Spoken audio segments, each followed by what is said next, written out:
The Royal Commission into Robodebt scheme is now in session. Please be seated. Appearances, please.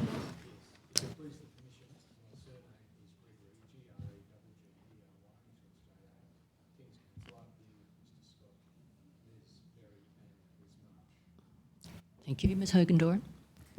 May it please the Commission, my name is Hogan-Doran, Hogan-Doran, initial D of Senior Counsel.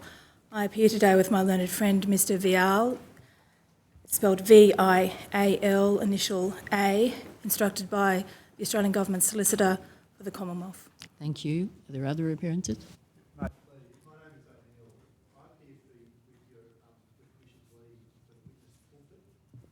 Thank you.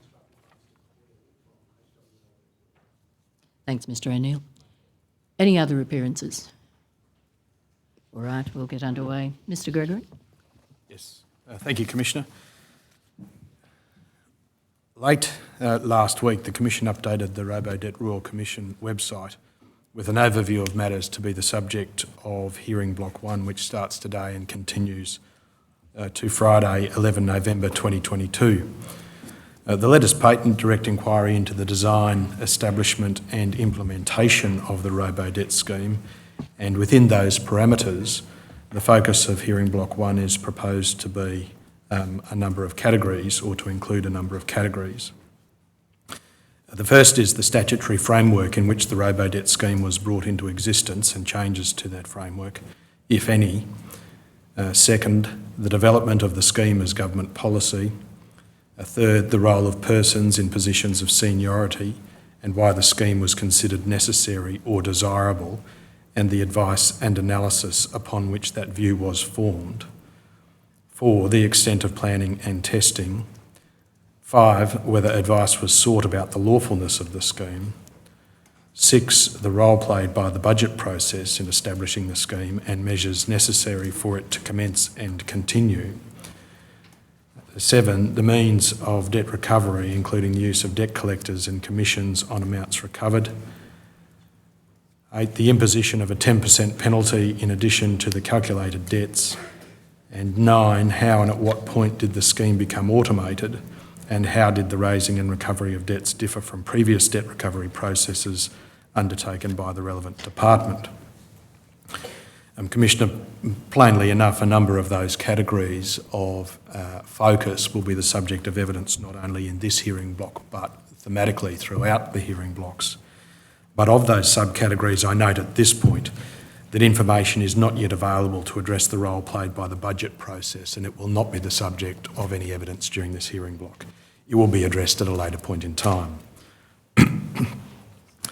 Of the remaining categories, I'll first address the advice which was sought about the lawfulness of the scheme, for the reason that the legal question of the unlawfulness of the scheme, as determined by consent between Ms Amato and the Commonwealth in the Federal Court, was the single reason which led to the end of the scheme, or at least the start of the end of the scheme. That is not to say that many other features of the scheme identified as deficient or unfair by individuals, academics, the Administrative Appeals Tribunal, and community groups were not significant. Indeed, they were very significant. It is merely to observe that of all the checks and balances already existing within the executive arm of the Commonwealth Government, they were apparently ineffective to cause even a suspension of the scheme in the face of its dogged pursuit by Services Australia and the then government. Indeed, one of the questions which this Commission must grapple with is how those checks and balances were ineffective on a number of occasions. I turn to the advice of the Solicitor General. Commissioner, in the course of the issuing of notices requiring the production of documents, an advice of the Solicitor General dated 24 September 2019 has been produced. Legal professional privilege in the advice was waived by the letter dated 6 October 2022, received 7 October 2022 by the solicitors assisting the Commission. There may be a remaining issue in respect of the ability to view that document here in my opening address, and I'm just having some instructions obtained about that. All right, I can't imagine why, because it's a document produced to the Commission and privilege has been waived. There should be no other obstacle. I understand that it is an administrative process relating to the categorisation of the document as being protected. And I think you'll find anything in the Royal Commission's Act about categorisation as protected as being a basis for non-availability of a document. But anyway, I won't interrupt you further, Mr Gregory. Quite. Obviously, if there's an issue at the time I tender the document and call for it to be displayed, it can be addressed shortly. The advice was requested by Services Australia, formerly the Department of Human Services, through the Australian Government Solicitor on 9 August 2019, where approval was sought to refer questions of law to the Solicitor General for his opinion in respect broadly of the lawfulness of the Robodebt scheme, which was then the subject of the challenge in the Federal Court by both Masterton and the Commonwealth and Amato and the Commonwealth.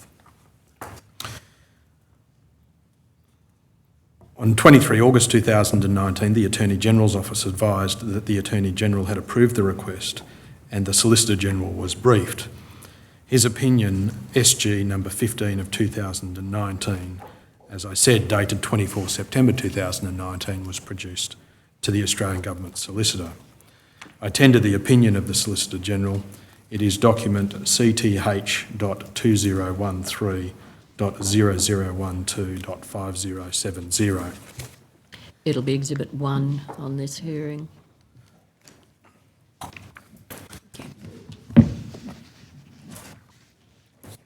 Commissioner, you can see it displayed there on the screens. It should be available. Thank you. Commissioner, it is convenient to start with the advice of the Solicitor-General for two reasons. First, as I indicated, it was the advice which led to the concession by the Commonwealth Government in Amato and the Commonwealth, to which I referred in my opening address at the initial hearing. At that time, that is in November 2019, there were two cases before the Federal Court which challenged the validity of debt notices issued under the Robodebt scheme, Ms Amato's case and Ms Masterton's case. Later today, the Commission will hear Ms Masterton give evidence together with her solicitor, Mr Miles Browne from Victoria Legal Aid. I will introduce their evidence in a little more detail later. But it is sufficient to note at this point that Ms Masterton's challenge to the debt letters she received commenced before Ms Amato's, but both cases ended up being progressed concurrently in the Federal Court until the declaration was made in Ms Amato's case, which also effectively applied to Ms Masterton's case. Returning to Ms Amato's case, on 27 November 2019, the Federal Court of Australia, Justice Davies in fact, made declarations with the consent of the Commonwealth that the demand for payment of an alleged debt first made by the Commonwealth to Ms Amato on 2 March 2018 was not validly made because information before the decision maker acting on behalf of the Commonwealth was not capable of satisfying the decision maker that A debt was owed by the applicant to the respondent within the scope of section 1222 capital A sub A and section 1223 sub 1 of the Social Security Act 1991 in the amount of the alleged debt, or that any of the necessary preconditions for the addition of a 10% penalty to such debt as described by section 1228 capital B sub 1 sub C of the Social Security Act 1991 were present. It followed from the first order that the letter issued by Centrelink to Ms Amato asserting that she owed a debt was not validly issued because Centrelink, or the decision maker within it, could not be satisfied that a debt was owed in the amount of the alleged debt. Further orders were made which included that garnishee notices given to the ATO were not lawfully issued notices and that the subsequent reassessment of Ms Amato's debt was also not validly made. The Commonwealth accordingly was required to pay, on the successful resolution by Ms Amato of her challenge, costs and interest on the sum retained pursuant to the garnishee notice. The second reason why it is convenient to start with the Solicitor General's advice is that the advice related to the lawfulness of the Robodebt scheme in the raising and recovering of debts in a broad sense, and addressed a number of the features of the Robodebt scheme about which complaints had been made to the Commonwealth Government since 2016. Although advice was given by the Solicitor General in September 2019, it ought to be properly understood as reflecting a legal position about the scheme which always existed. Put another way, the legality or otherwise of the Robodebt scheme was within the means of knowledge of Services Australia prior to its implementation, even if it was not within its actual knowledge. The Robodebt scheme was designed to recoup debts from hundreds of thousands of Australians, and with projected recovery in the vicinity of $1.7 billion when it was announced. In view of the scale of the debt recovery program initiated by the Commonwealth against its citizens, it now seems obvious that the advice from the Solicitor General or other eminently qualified barrister ought to have been obtained before the scheme was implemented. Plainly, that was not done. Speaking generally, there may be many reasons why something which ought to have been done was not done when viewed with the benefit of hindsight.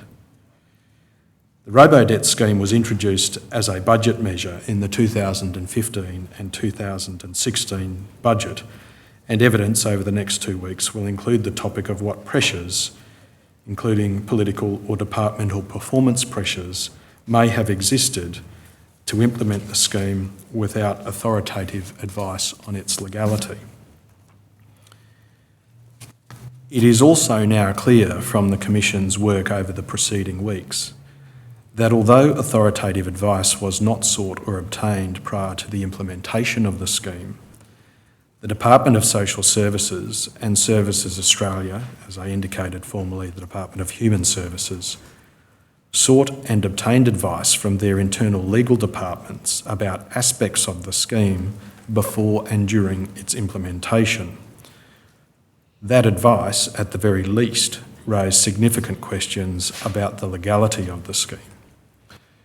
One such advice, obtained by the Department of Social Services from its internal legal department in December 2014, concluded, and I quote, "The proposal to smooth a debt amount over an annual or other defined period may not be consistent with the legislative framework. In order to correctly determine a relevant debt, it would be necessary to consider the amount of income received in each relevant fortnight in order to apply the income test in that fortnight. There may not be a correct calculation of income received in each relevant fortnight if income is smoothed over an income year or other defined period." That advice, of course, was generally consistent with the central part of the opinion of the Solicitor General provided almost 5 years later. Commissioner, we anticipate that the evidence to be adduced may be sufficient to show that the reason why no authoritative advice on the legality of the Robodebt scheme, and by that I mean from the Solicitor General or other eminently qualified counsel external to the department, the reason why no authoritative advice was obtained prior to the advice of the Solicitor General in September 2019 was because advice in one form or another within the Department of Social Services or Services Australia created an expectation within those departments that the external and authoritative advice may not be favourable in the sense that it may not support the legality of the scheme.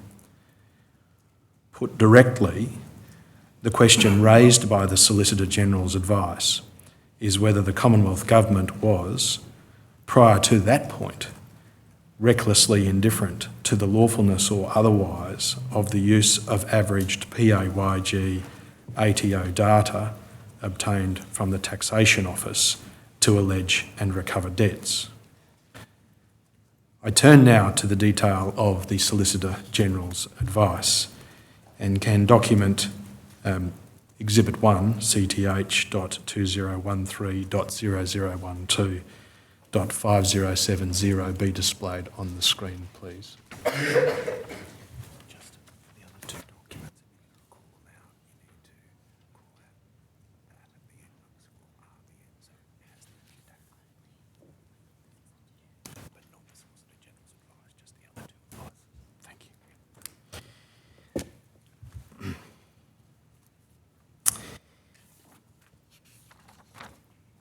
If page 2 of the advice can be displayed by the operator.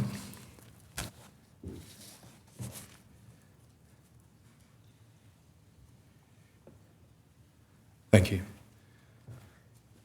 Commissioner, a total of 7 questions were asked by Services Australia in relation to the lawfulness of its use and reliance upon apportioned ATO PAYG data to assess a person's income for the purpose of determining eligibility and the relevant rate of payment for social security payments and subsequent debts. The exhibit will be available as an exhibit on the Royal Commission's website in due course, but perhaps not until tomorrow morning, and it is important always to read the advice as a whole to ensure that context is not lost in respect of any particular opinion expressed within the advice.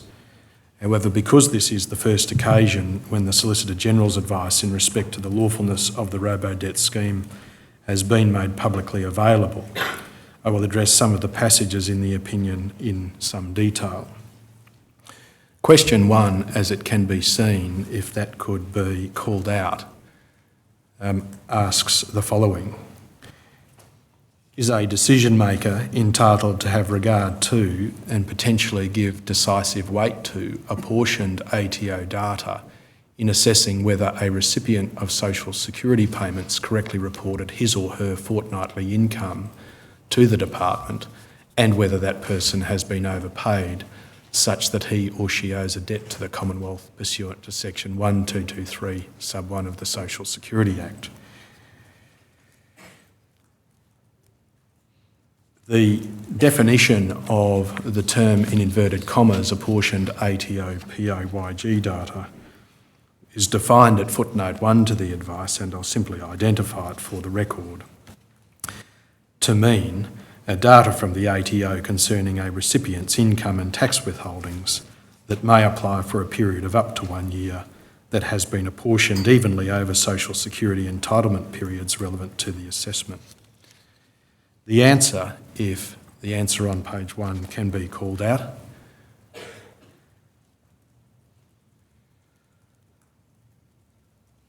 was in these terms: a decision maker is entitled to, quote, have regard to, end quote, apportioned ATO PAYG data in considering whether a debt exists under section 1223 sub 1. However, a decision maker is not entitled to give decisive weight to such data. While there may be some circumstances where the ATO PAYG data may provide the basis for an inference that a customer has not accurately reported his or her income, that inference will not provide any basis to calculate the amount of any debt that may be owed, and therefore cannot itself provide an adequate factual foundation for a debt decision. Commissioner, from the material obtained over the last few weeks since the Commission was established, it is clear that that answer ran contrary to one of the foundational bases upon which the scheme was established. If page 3, question 2, could be called out.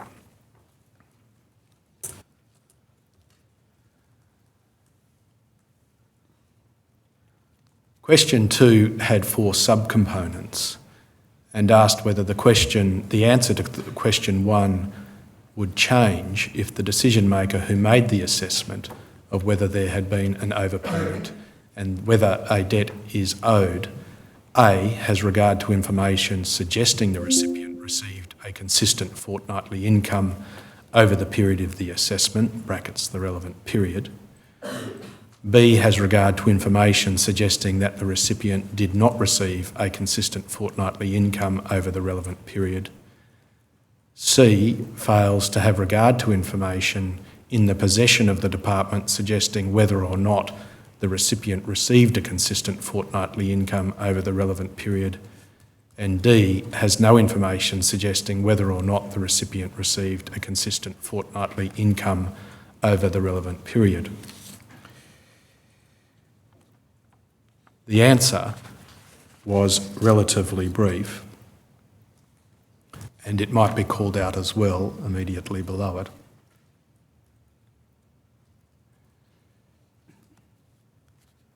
On the facts posed in paragraph A, the decision maker would ordinarily be entitled to give decisive weight to the apportioned ATO-PAYG data, subject to what is meant by the period of assessment and the word suggests.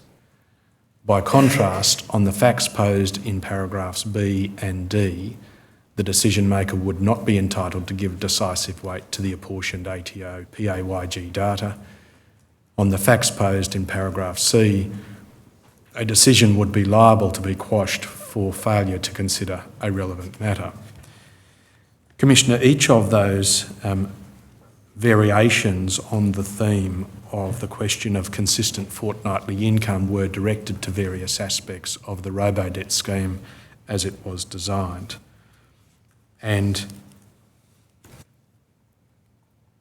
the answer to sub-question A was expanded on in the course of further reasons in two circumstances. One, where the period over which the recipient received their consistent fortnightly income aligned identically or almost identically with the period in which they received benefits.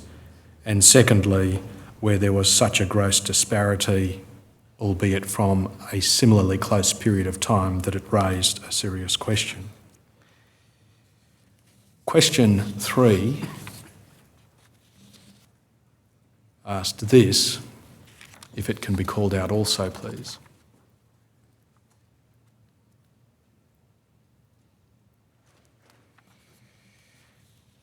If the department has apportioned ATO-PAYG data, brackets or other third-party information, and this suggests that a recipient of social security payments has inaccurately reported their income and has been overpaid, and therefore owes a debt to the Commonwealth, and puts that information to the recipient and requests a response about the accuracy of that third-party information or the department's proposed use of that information, is there an obligation on the recipient to provide information to the department responding to the apportioned ATO-PAYG data or other third-party information? The answer was simply no, and it highlighted an additional flaw in the Robodebt scheme, whereby recipients were provided with summaries of ATO-PAYG data, and it was suggested that the ATO-PAYG data had inaccurately reported their income and been overpaid, and sought in almost mandatory language that information be provided by the recipient in response. Of course, if a recipient did not respond, that data was applied to calculate whether a debt or not existed. Question 4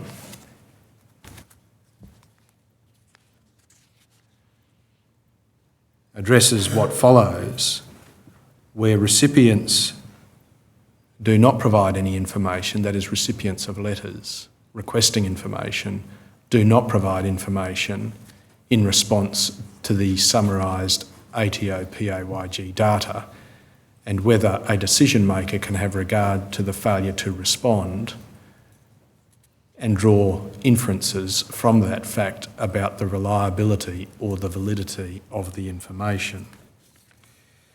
The answer is quite lengthy, and it is convenient to deal with it in a short summary in due course rather than to call it out now.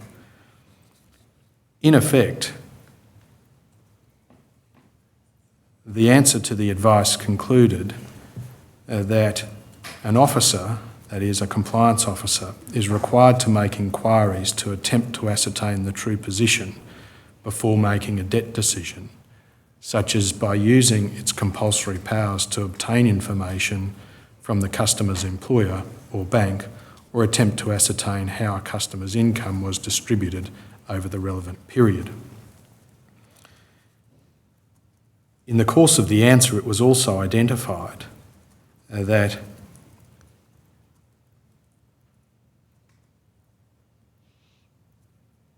the inference that might be drawn from a person's failure to respond would permit a view to be taken of the evidence, that is, other evidence that supported the assumption identified in the letter, but that it could not fill an evidentiary gap supporting the underlying assumption that income had been earned at a consistent rate over the relevant period. Question 5 then addressed whether, and it can be conveniently called out with the answer, does the answer to question 4 change if the information is sought by way of a compulsory notice issued to the recipient under Division 1, Part 5 of the Social Security Administration Act 1991? And the answer is no. Commissioner, in the course of the evidence this week, we anticipate advices will be produced going to the question of the form in which information was sought from recipients in an endeavour to compel a response by the use of notices which are described in that question as a compulsory notice requiring a response.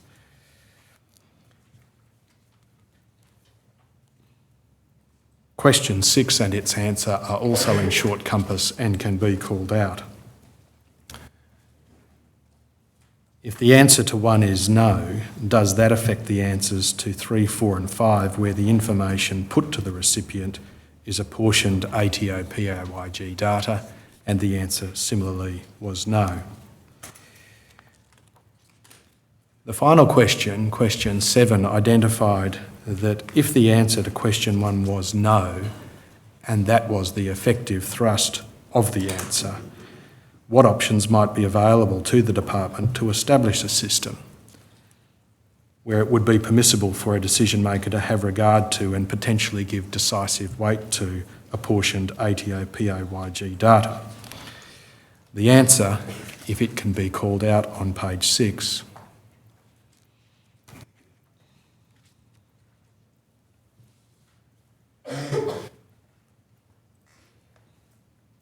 was that some modification of the department's letters would improve the capacity to draw inferences in relation to the assumption underlying the use of apportioned ATO PAYG data. However, in order to be confident that decisive weight can be given to apportioned ATO PAYG data in deciding whether a debt exists pursuant to Section 12231 of the Social Security Act in cases where a customer does not respond to communications from the department, legislative reform is necessary. The answer to question 7 also assumes significance for the design and establishment of the Robodebt scheme, where questions about the need for legislative reform were raised by some of the advices which were obtained or generated in the department's or the respective department's internal legal teams.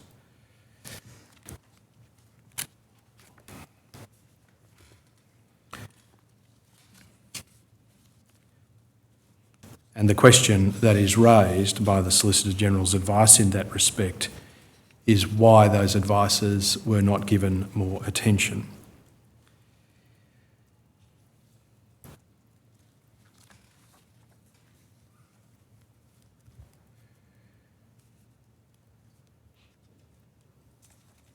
Without going into further detail about the advice, by reference to the document itself, which can be closed.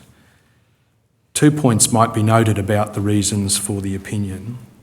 At paragraph 72 and 75, and then at paragraphs 76 to 80, it was highlighted that the failure to respond does not provide positive proof of a debt, and a decision maker cannot speculate about why a person may have failed to respond and to treat that speculation as evidence of a fact. Further, that in the circumstances where income support recipients are required to report fortnightly income figures in order to obtain the income benefit, the Solicitor General was of the opinion that there is a considerable risk that an officer would err in making a debt decision in reliance upon inferences drawn from the comparison of the ATO PAYG data and the customer's reported earnings and the failure to respond to appropriate correspondence. Quote, if the officer could readily have exercised coercive powers to obtain information which would either confirm or deny the correctness of the assumption underlying the use of apportioned ATO PAYG data.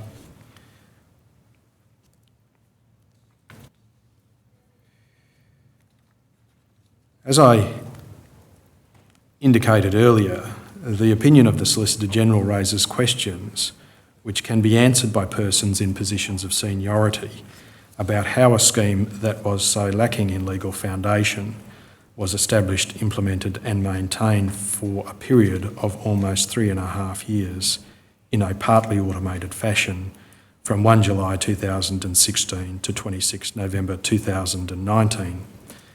The precise extent of the automation process will, of course, be the subject of detailed evidence, and I anticipate it to be given next week. It is a topic to which I will return.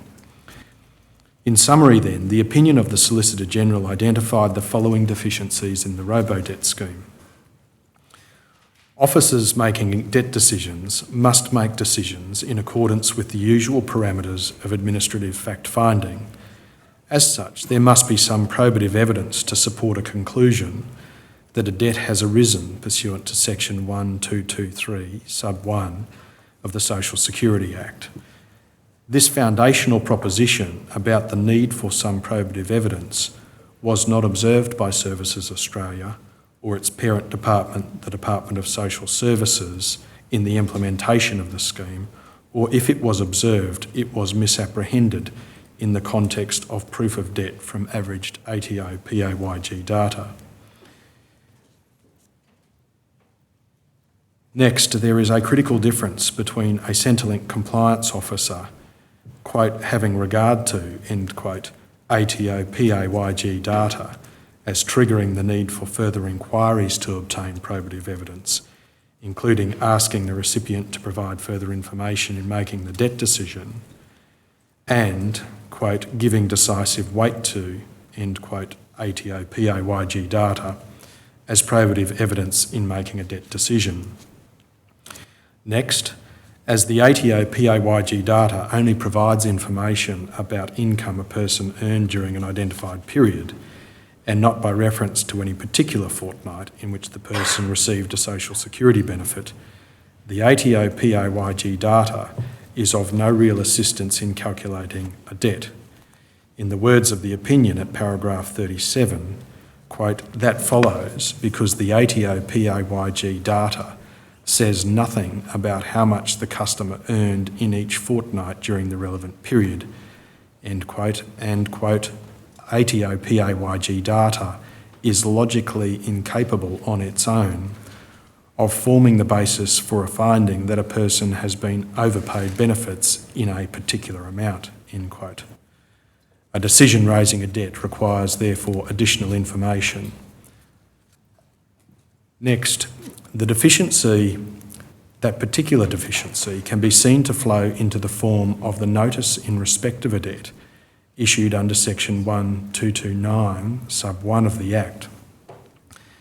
That section, and particularly subsection B, requires the Secretary to give a notice specifying the reason the debt was incurred, including a brief explanation of the circumstances that led to the debt being incurred, and subsection C required specification of the period to which the debt relates.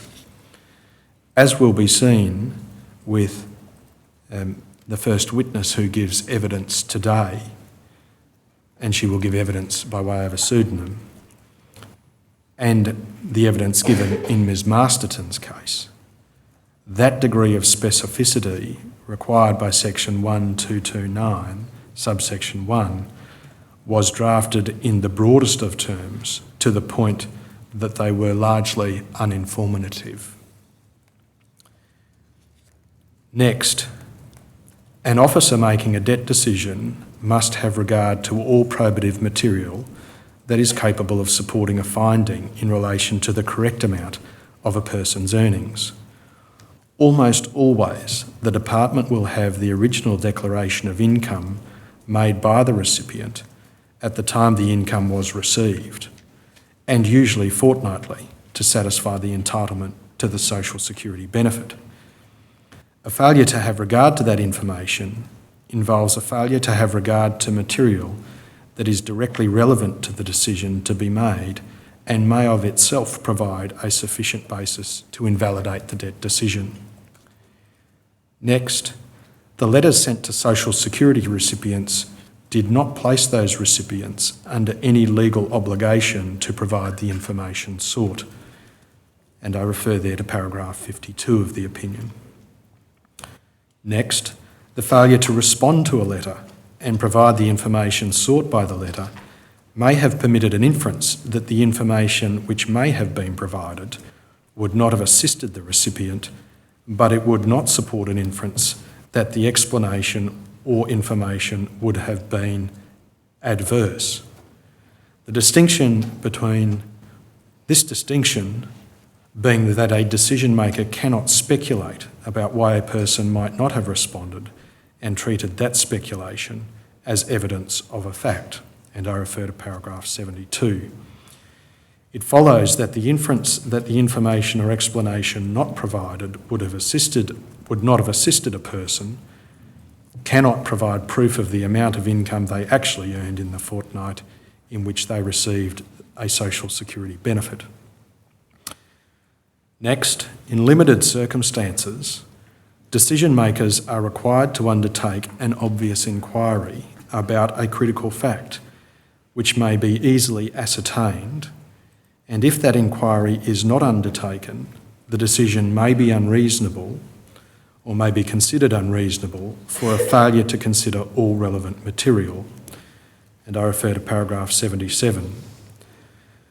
That limited circumstance of the duty to make an obvious inquiry by the exercise of the powers traditionally used by Centrelink officers to obtain information which would confirm or deny the assumption underlying the use of averaged ATO PAYG data, in the opinion of the Solicitor General, created a considerable risk that a decision would be set aside if those powers of inquiry were not used before the decision was made, at paragraphs 79 and 80.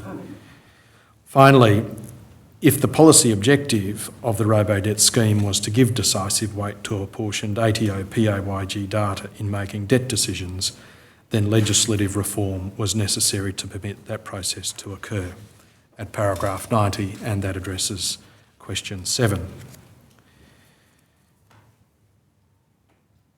I move now to what is described as the Jordan advice or the 2014 advice. The earliest advice that the Commission has obtained from the Commonwealth in respect of the question of the lawfulness of the scheme is an advice of Simon Jordan, whose advice was, quote, second counselled, unquote, by Ms Anne Pulford. Both Mr Jordan and Ms Pulford were in-house lawyers with the Department of Social Services, that is, the parent department to Services Australia, and it is the advice to which I referred to earlier. The advice was dated 18 December 2014, and it has, as I've said, been described in the material referred to in the Commission as the 2014 advice or the Jordan advice. It was prepared before the scheme was even in its pilot phase. The Commonwealth asserted a claim of public interest immunity over the 2014 advice, although it had waived legal professional privilege over advices directly relevant to the terms of the inquiry on 6 October 2022, and that claim was abandoned very recently. I tender the document DSS.5006.003.1833_R and ask the operator to please display it. Exhibit 2.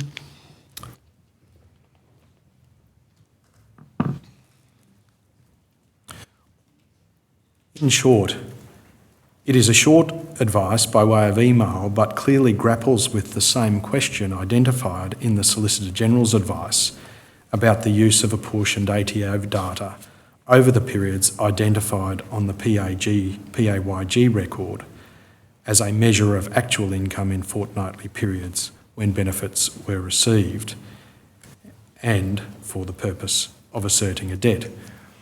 I ask that the second page be displayed and that the passage in the middle of the page, thank you, be called out. Commissioner, you can see that the request came from Mr Jones, who I've said will give evidence tomorrow, and it was addressed to a number of persons, and their relative positions will be described in the evidence tomorrow, but directed towards Ms Pulford. It said this: Dear Anne, thank you for following up to determine whether formal legal advice is still required on the DHS data matching issue, brackets email below. The advice provided by David Mason, 7 November 2014, attached email, has raised concerns with the proposed approach by DHS to identify and raise debts. While David Mason has indicated that the calculation method does not accord with the legislation, and he is not confident that a delegate could validate the debt, we still require formal legal advice. As a result, could you please clarify whether, 1, a debt amount derived from annual smoothing or smoothing over a defined period of time is legally defensible?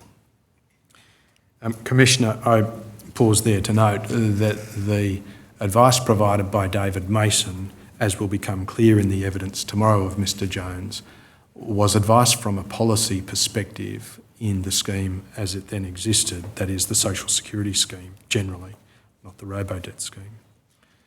And if page 1 can be brought up now, and at the top commencing high mark down to the end of the sub paragraph under short advice.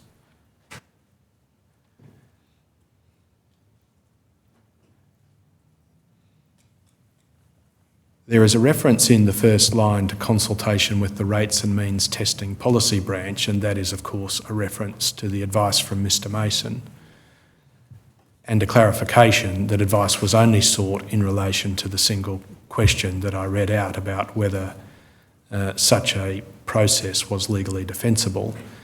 And the answer was similarly short, but to the point. I read it: in our view, a debt amount derived from annual smoothing or smoothing over a defined period of time may not be derived consistently with the legislative framework.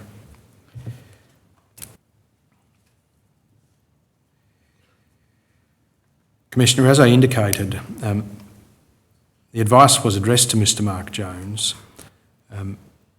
and the document can be closed.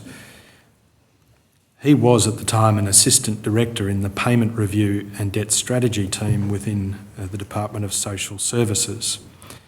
It is clear that Mr Jones sought advice, no doubt with approval from his superiors, because the team of which he was a part received a proposal from the Department of Human Services in relation to income smoothing by proposing to use an algorithm to identify discrepancies between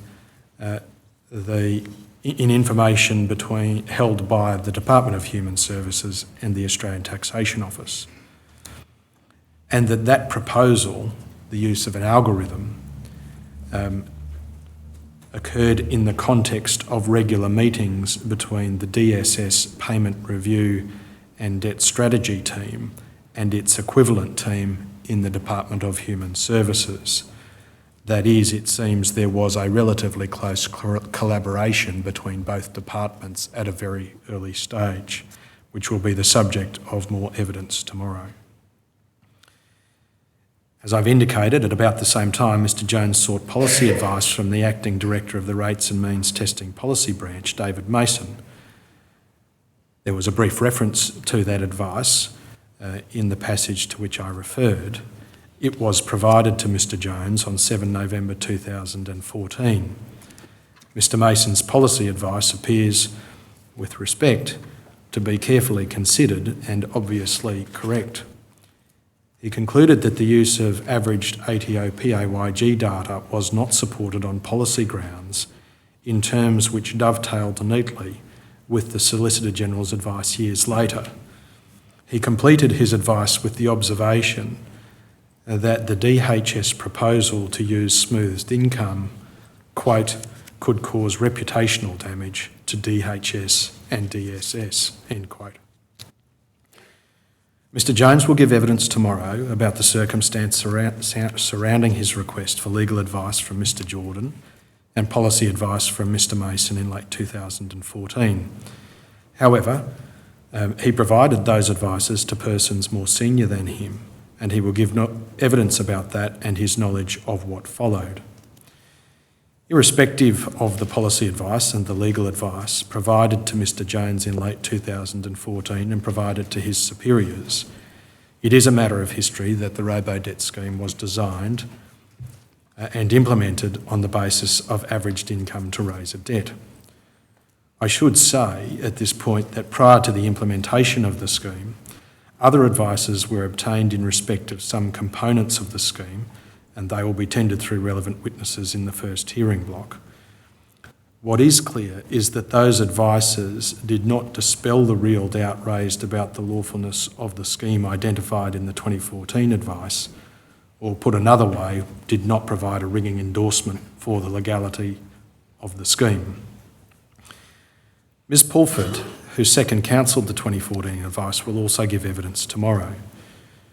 She was involved in the provision of or obtaining additional legal advices in 2016 in respect of the 10% recovery fee, early 2017 and again in 2018, when an external law firm was engaged to advise DSS on matters directly related to the lawfulness of the scheme. Her evidence will address all of those matters. However, I will briefly address an advice provided in 2017. I tender DSS.5006.0001.2713_R. This is variously described in the material as the 2017 advice. It'll be Exhibit 3. Thank you. For some context, in late 2016 and early 2017, there was significant publicity about the Robodebt scheme, and the Commonwealth Ombudsman had initiated an investigation into various aspects of the scheme.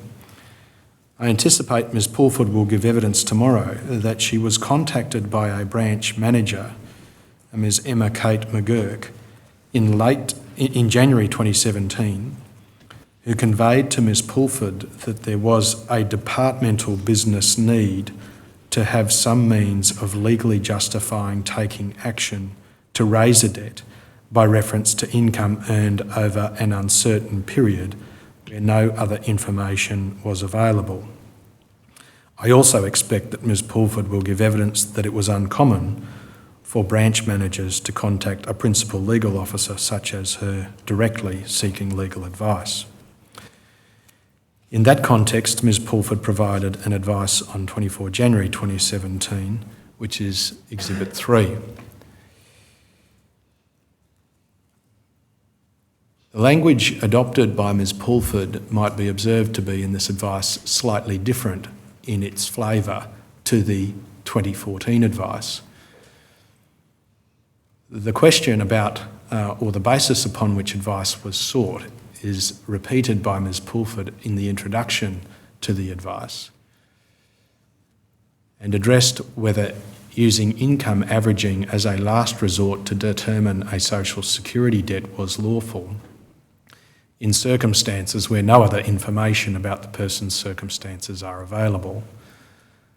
The advice was said to be provided on a general basis without detail as to what information source is being used and for what period. And Ms Pulford asked that the advice be treated on that basis. With that proviso, and it might be noted to be a very big proviso, Ms Pulford answered in the affirmative. The language to which I've referred appears then in the second paragraph,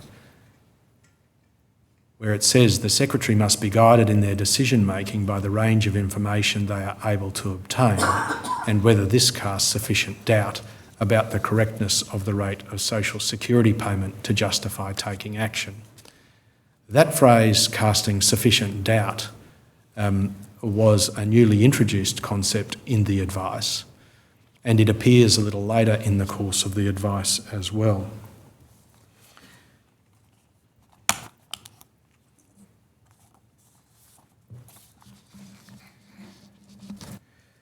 But, as I indicated with the Solicitor General's advice, that brief answer ought not be taken out of its context in the whole of the document.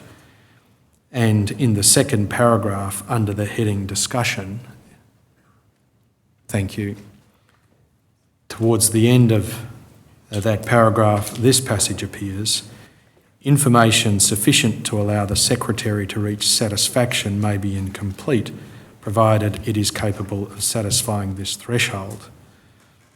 And the threshold referred to, of course, was earlier in the paragraph. That is, that a social security payment is being paid or has been paid to a person where it was not payable.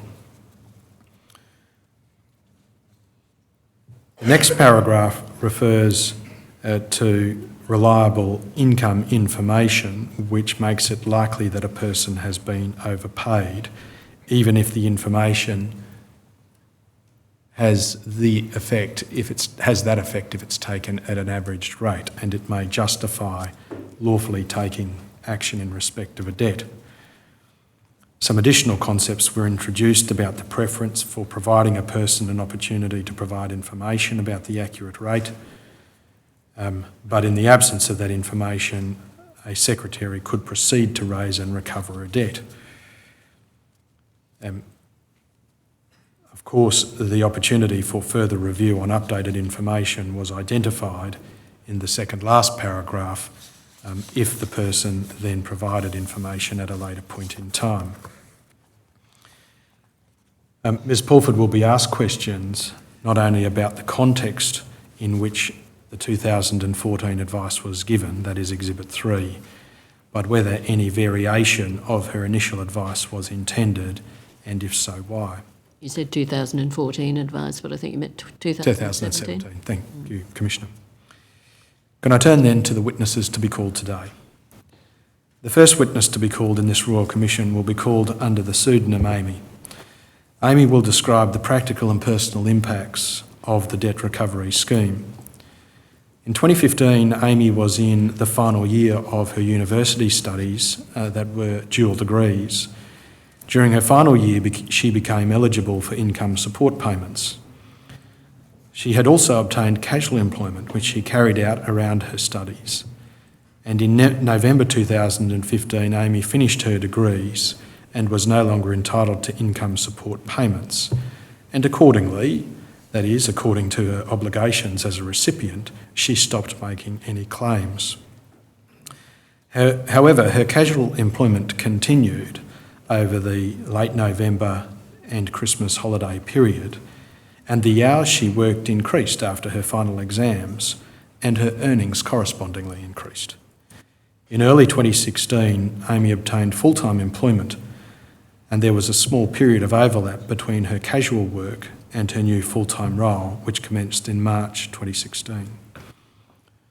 In her full-time role, Amy earned a consistent income throughout the remainder of the 2015 and 2016 financial year. In the course of the Robodebt scheme, Amy's earnings in the 15-16 financial year were captured by the data matching process undertaken by Centrelink with the ATO. Consistently with the practice of employers who provide PAYG or employment information statements to the ATO, the second employer, that is the full-time employer, reported the period of Amy's employment for the full financial year. What is now known is that her earnings during the relevant periods was averaged to include the period from 1 July 2015 to November 2015, when she received income support benefits but was not employed by the second employer.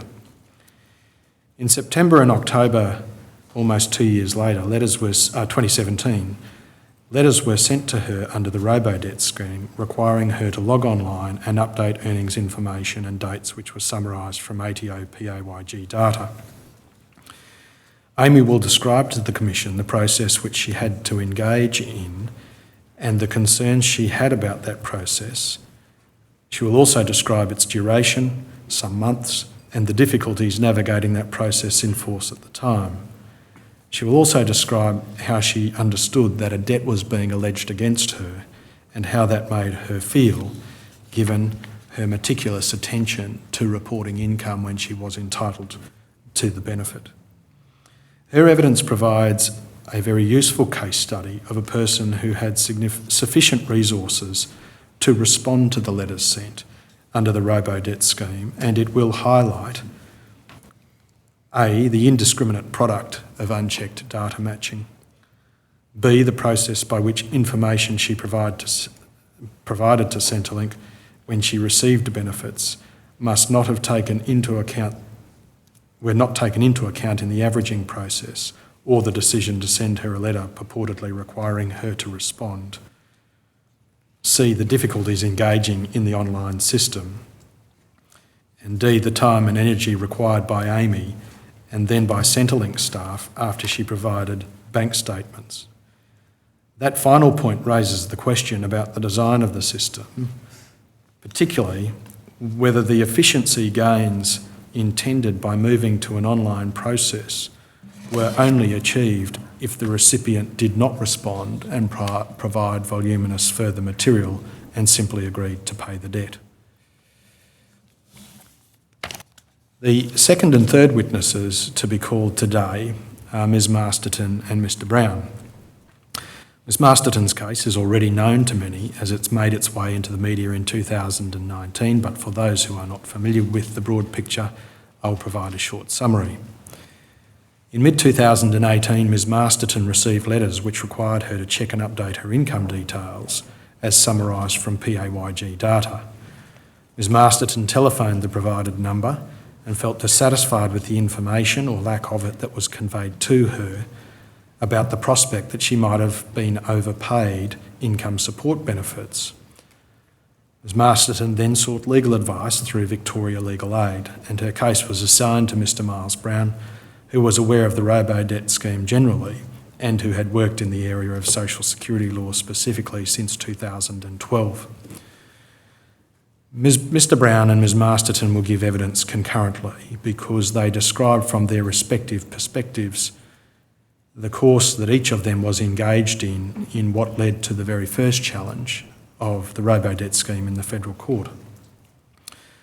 Together, that is, individually but concurrently, they will outline the steps taken by them to identify a flaw in the alleged debt calculation, which was the result of double counting income from the same employer during the relevant period, and the decision to challenge the lawfulness of the debt letter that Ms Masterton received.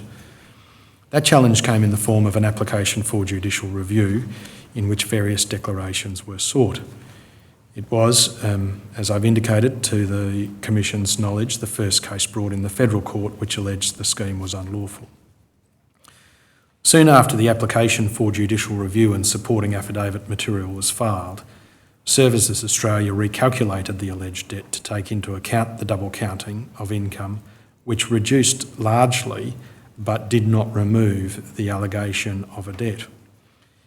In the course of case management hearings in the federal court, the Commonwealth indicated a further recalculation would occur and in March 2019 that recalculation reduced Ms Masterton's debt to zero.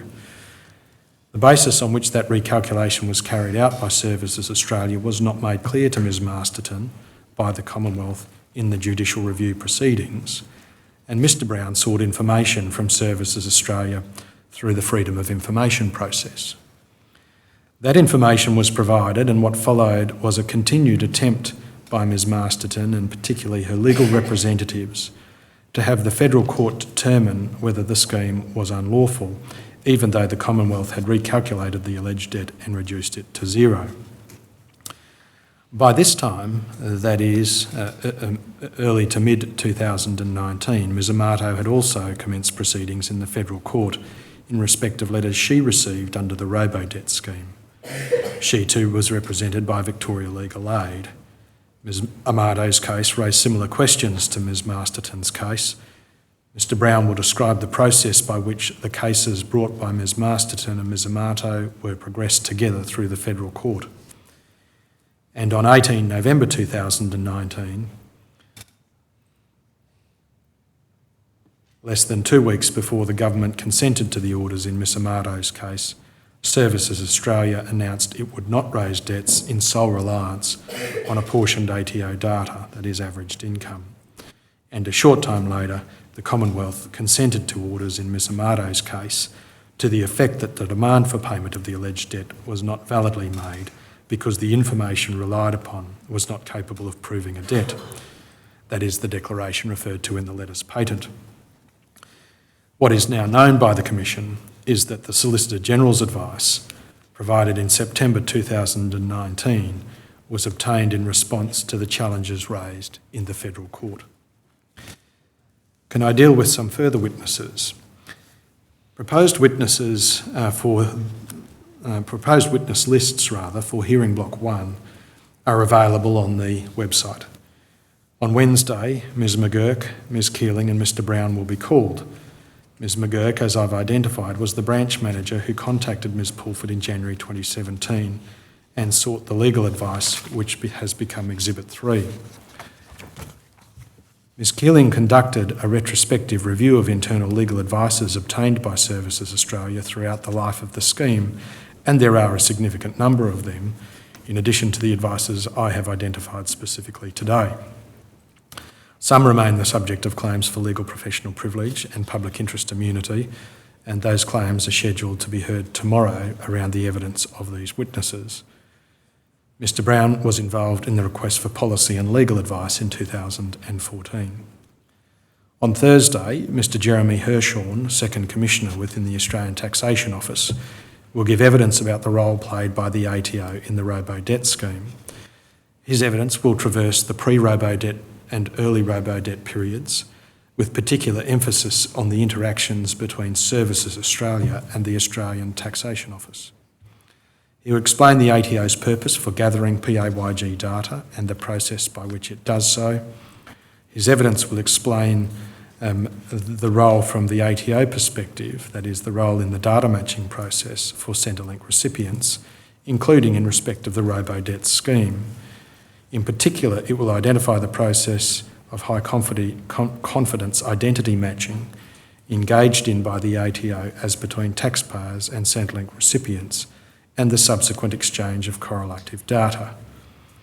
His evidence will emphasise the steps taken in the process both generally and within the scheme, including the extent to which those processes changed over time. He will detail the agreements and memoranda between the two organisations as to exchanges of data, as well as the statutory and other regimes governing such exchanges, including the Privacy Act, data matching legislation, and the Office of the Australian Information Commissioner data matching guidelines. The evidence on Friday will be given by representatives of two debt collection agencies engaged by Services Australia to collect debts under the Robodebt scheme. If I turn to the second week of the hearing block, which will commence with an overview of the programs that comprised what is called what in the terms of reference is described as the scheme. The part of the Commission's task in inquiring into the establishment, design and implementation of the scheme including where responsibility lay for those areas, should be addressed by the witnesses next week. At the time of the establishment of the scheme, both the Department of Social Services and the Department of Human Services were departments of state in the social services portfolio. There were governance arrangements in place between them, including arrangements that dealt with how each department would work with the other to achieve the outcomes set by government with respect to social service policies and the delivery of services to the public. We anticipate the evidence will cover the scope and nature of the social services portfolio, including the delineation of responsibilities as between the Department of Social Services and what was at the time DHS. The delineation of those responsibilities will assist the Commission, it is hoped, to identify who was responsible for the implementation of the scheme and what role they played. As things are currently understood, DHS was responsible for the development of policy proposals that resulted in the budget measures which facilitated the scheme, commencing with the Strengthening the Integrity of Welfare Payments budget measure. The Department of Social Services also had input into those proposals, including obtaining internal policy and or legal advice in respect of the proposal, including with respect to the use of income averaging and the application of a recovery fee, and I refer there to Ms Pulford particularly, obtaining advice on the use of data other than under the Data Matching Program Act and compliance with taxation legislation secrecy provisions, and engaging in consultation with DHS in respect of those issues. Once the proposal became a budget measure, DHS was responsible for designing, establishing and implementing the programs that would deliver the intended outcomes of the measure. The general premise of these programs was to facilitate DHS use of PAYG data from the ATO and to identify what was described as discrepancies or differences in reporting, although I note, of course, that income support recipients directly reported their fortnightly income to DHS and employers of recipients reported their income for the financial year or part thereof to the ATO. The evidence will cover the DHS process with respect to obtaining data from the ATO through the data matching process, using the ATO data for a further data matching process on a general level compared to the employment income data provided by the ATO with the employment income data that a welfare recipient had reported to DHS, selecting, based on an evaluation of risk, which recipients would be the subject of a review, and the process for that review, including the raising of a debt and circumstances where income averaging was used in the calculation of a debt. That evidence will include an overview of those processes in both the pre-Robodebt years and the early years of the Robodebt scheme, which will serve to identify and demonstrate the nature of the scale of the changes that were effected under the scheme and the basis upon which those changes were made. An important part of those processes, of course, is the change in respect of which they became automated and to what extent.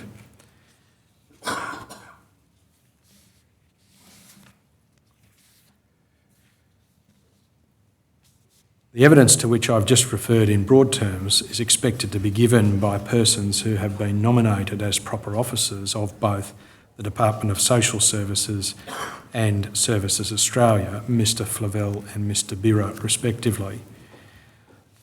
The next two witnesses on the list for next week are Mr Scott Britton and Mr Jason Ryman. They will also give evidence as they were officers of DHS who had responsibilities with respect to the management of the design and implementation of the early Robodebt programs. They will give evidence about governance and reporting arrangements in place for its design and implementation, including the level of involvement of more senior persons. Mr Britton and Mr Ryman will provide insight into the workplace culture and the environment in which they were operating at that time. It appears that the workplace environment was one of increasing complexity, pressure and stress, driven by what has been described as a push from above to achieve unprecedented savings and demonstrate early successes in the programs. This may have led to the initiation of programs earlier than anticipated, where core systems were not fully functional or tested. Their evidence will assist the inquiry into whether, in this environment, the need to achieve savings and success through the implementation of the programs after the announcement of the budget measure may have been prioritised over the need to ensure design accuracy and a fair and workable experience for welfare recipients. Some aspects of the evidence that they will give about the systems and processes in place under the early stages of the program has a more technical focus. To be blunt, it will probably be quite dry, but it is necessary to descend to that level so that there is no ambiguity about what part of the system changed, how it changed and when it changed. That part of the evidence is of central importance because the Robodebt scheme involved a complex set of arrangements with responsibilities for various aspects of the scheme spread across a number of business areas within DHS. While it is a difficult task to gather and synthesise that information, it is vital to the integrity of the inquiry, as I've identified, that an accurate and detailed understanding of the processes underlying each program be obtained. Secondly, it seems on the material available at this point that there was a degree of disconnection between the need for savings expressed by some senior executives within DHS and the need for testing and consultation by persons responsible for managing program design and implementation. The experience of DHS operational staff who dealt with the practical operation of the system on a daily basis, and thirdly, the needs of welfare recipients themselves who had no choice but to use the systems put in place by the department. An exploration of why particular processes were put in place and an identification of instances where further consultation or testing may have resulted in improved processes is relevant to how the experience of the Robodebt scheme can be prevented in the future. The balance of witnesses for next week will focus on persons in positions of seniority within DSS and Services Australia. Mr Finn Pratt was the Secretary of DSS up to September 2017. That is, during the period the scheme was designed and implemented by Services Australia. It is anticipated that Mr Pratt will confirm that DSS retained legal and policy responsibility for programs introduced by Services Australia, and his knowledge of the 2014 advice, both legal and policy, will be explored along with Mr Pratt's knowledge of the deficiencies in the scheme more generally and in response to media attention in late 2016 and early 2017. Catherine Campbell was the Secretary of DHS at the time the scheme was developed and implemented. Her knowledge of the design and implementation of the scheme will feature significantly during her evidence, including what direction she gave about measures ensuring that the design and implementation was legally correct or had a proper legal foundation and a proper policy foundation. Ms Musolino was, over a number of years, the Chief Counsel for Legal Services in the Enabling Services branch of DHS. In that capacity, she is properly considered a person of seniority within the terms of the letters patent in respect to the legal questions relating to the design, establishment and implementation of the Robodebt scheme. What I am about to say should be preceded by a most helpful conversation that I've had with my learned friend, Ms Hogan-Doran, earlier this morning. But I note, on the topic of Ms Musolino, her statement at this point remains outstanding. There was an update received last night which indicated that the statement would be received today, and indeed, following my conversation with Ms Hogan-Doran, I am confident that will occur. But the situation arose in a rather unsatisfactory way. On 30 September 2022, a draft notice to give a statement and to produce evidence was sent to the solicitors for the Commonwealth, which invited comments on the draft by 5 October 2022. Comments were not provided until 11 October 2022, although those comments were merely to the extent of informing solicitors assisting the Commission that Ms Musolino was unable to access many of the relevant documents until that date, and a further extension to 17 October was sought. That extension was granted, but then it appears that Ms Musolino became unwell on the 13th of October, although the information in support of her condition is sparse. Various requests for further information and various requests, on the other hand, for further extensions were exchanged between the respective solicitors, and ultimately the date came and went, that is, the date of the 26th of October, by which it was anticipated Ms Musolino would reply and provide her information. There has been very little communication over the last week following that date, save for the letter last night and my conversation with Ms Hogan-Doran. It may well be that Ms Musolino has been sufficiently unwell to comply with the requirements under her notice, but the information provided to the Commission simply does not permit a conclusion about that. She is, of course, as I've identified, a very significant witness. She has been issued a summons for next week, and following my conversation, it is hoped that that issue will resolve today. Can I turn then to the topic of the Ombudsman? In April 2017, the Commonwealth Ombudsman delivered its report into the investigation of the Robodebt scheme titled Centrelink's Automated Debt Recovery, Raising and Recovery System. In paragraph 2.28 of that report, it said, quote, "In our view, the business rules in the OCI that support the debt calculation are comprehensive and accurately capture the legislative and policy requirements." That report was relied upon extensively by persons in positions of seniority within Services Australia as a stamp of approval for the legality of the scheme in the face of subsequent public criticism. How the Ombudsman arrived at that view is relevant to the terms of reference. The Ombudsman has powers which it may use to obtain information not otherwise available to the public, to satisfy the nature of its own motion investigations, and the exercise of those powers are not generally the subject of further review or investigation, or susceptible to further review or investigation. But nonetheless, the Ombudsman is one of the checks and balances in the executive government to which I referred at the outset.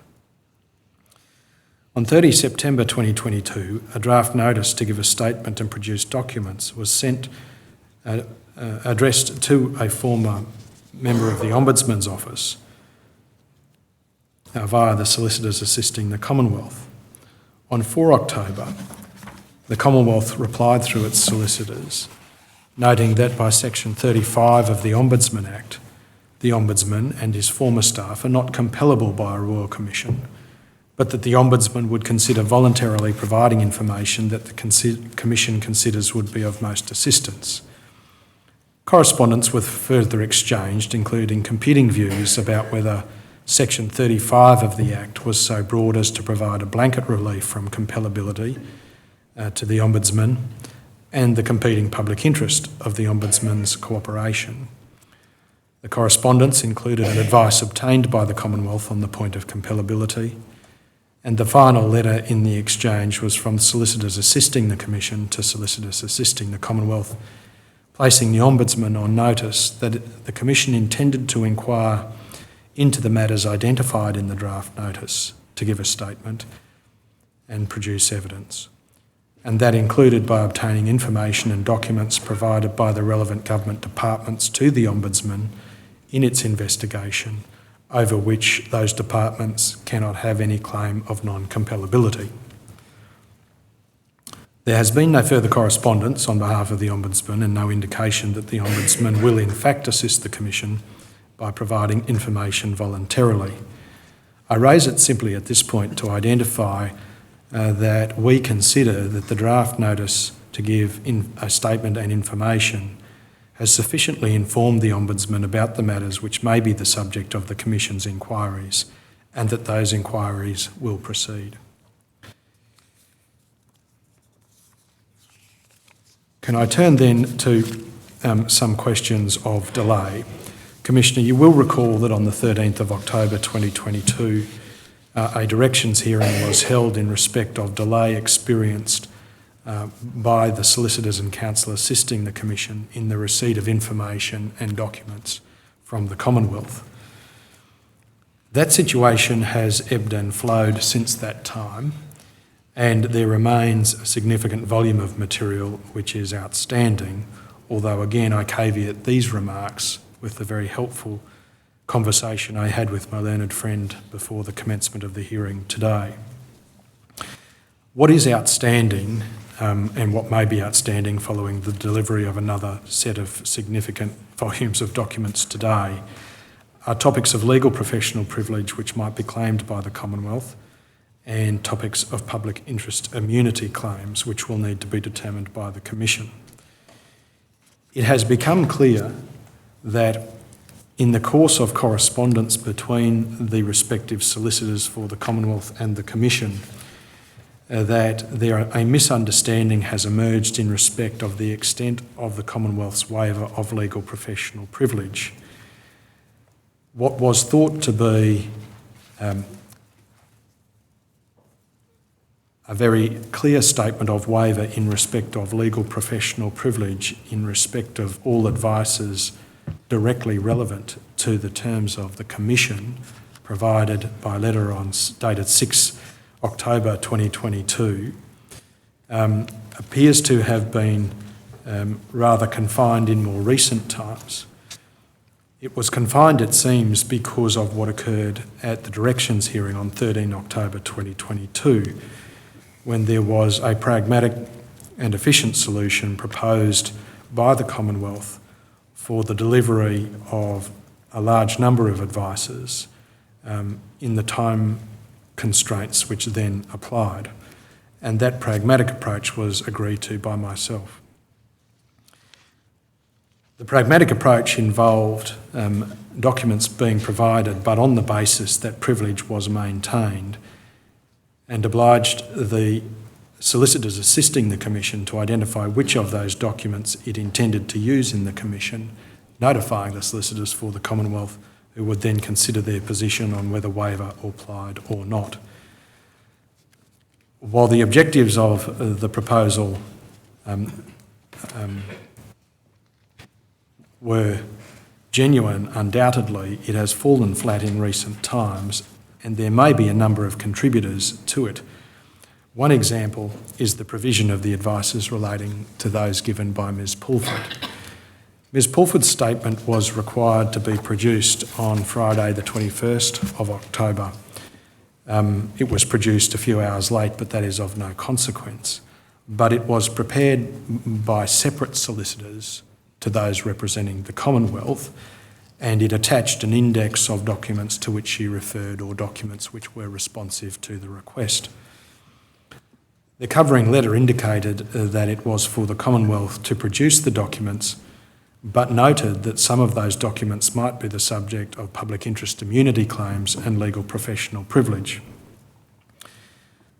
The terms of the initial notice to Ms Pulford, of course, directed attention to the 2014 advice and the 2017 advice almost entirely, and those advices had been disclosed after the statement of waiver on 7 October by letter dated 6 October, and they were produced on either 10 or 11 October.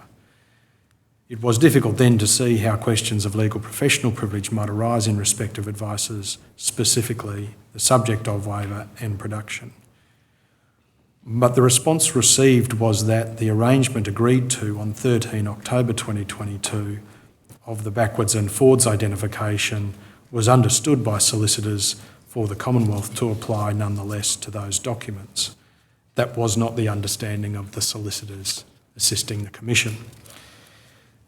The net result of all of that was some considerable correspondence and time and energy asserted to identify when the documents might be produced, and they were ultimately produced, I think, last Thursday evening, so a delay of almost a week.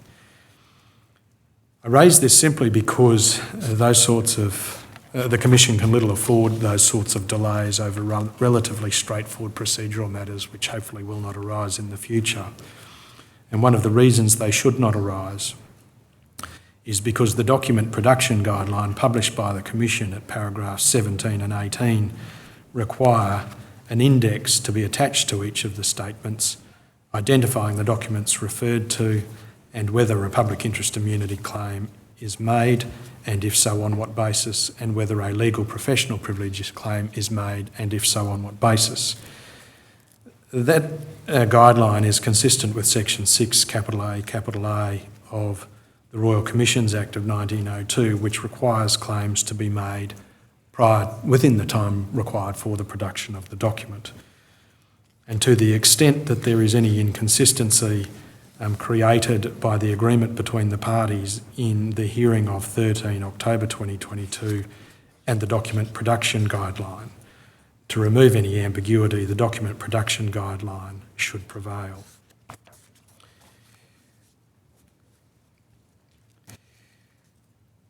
Commissioner, there may be some housekeeping matters to attend to before the first witness is called, and I note that it is shortly after 11:30.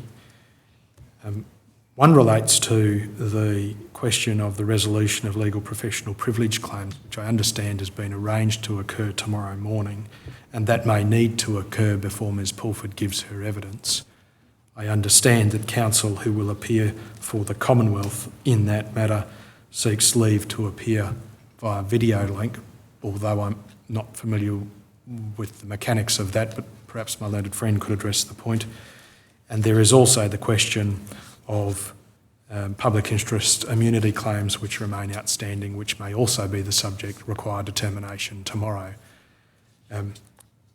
Public interest immunity claims will be handled by Mr Scott, and depending upon the extent to which legal professional privilege claims remain outstanding by tomorrow morning, they may be handled by either him or me.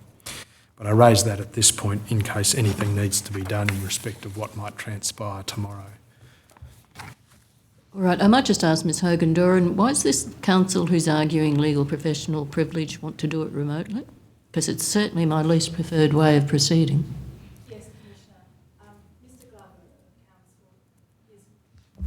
Thank you. I apologise, I didn't turn on my microphone.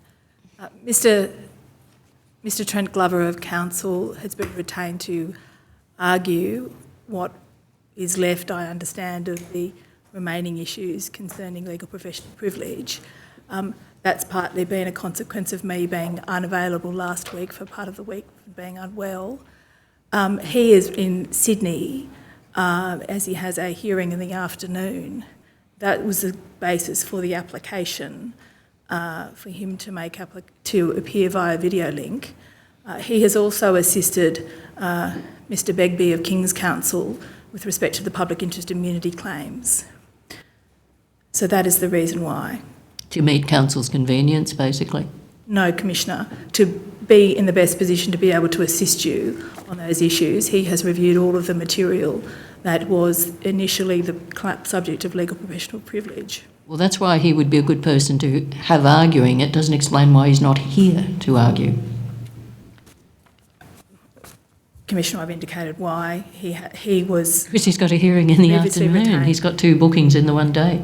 But it's not his error. He has done it in large measure to assist me. Commissioner, if it's necessary, I will deal with the matter if it's inconvenient to you.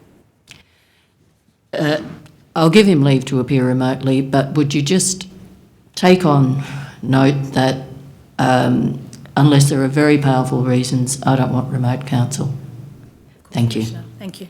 We'll take the morning break unless you've got anything else for the moment. No. Mr Gregory. And we'll come back at 10:02. Thank you. All rise.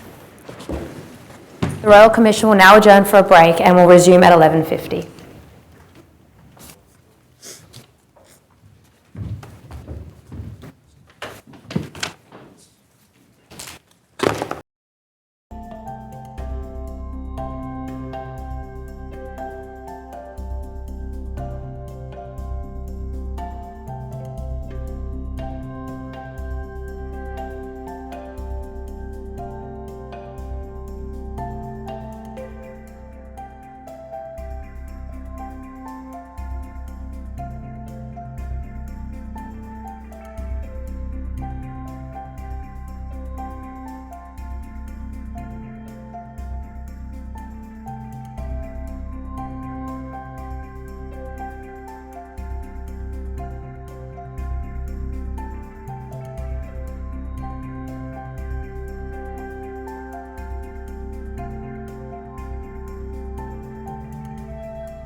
The Royal Commission is now in session.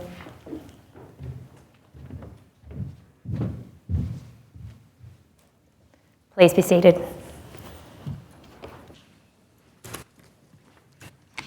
Yes, Mr Gregory. Thank you, Commissioner.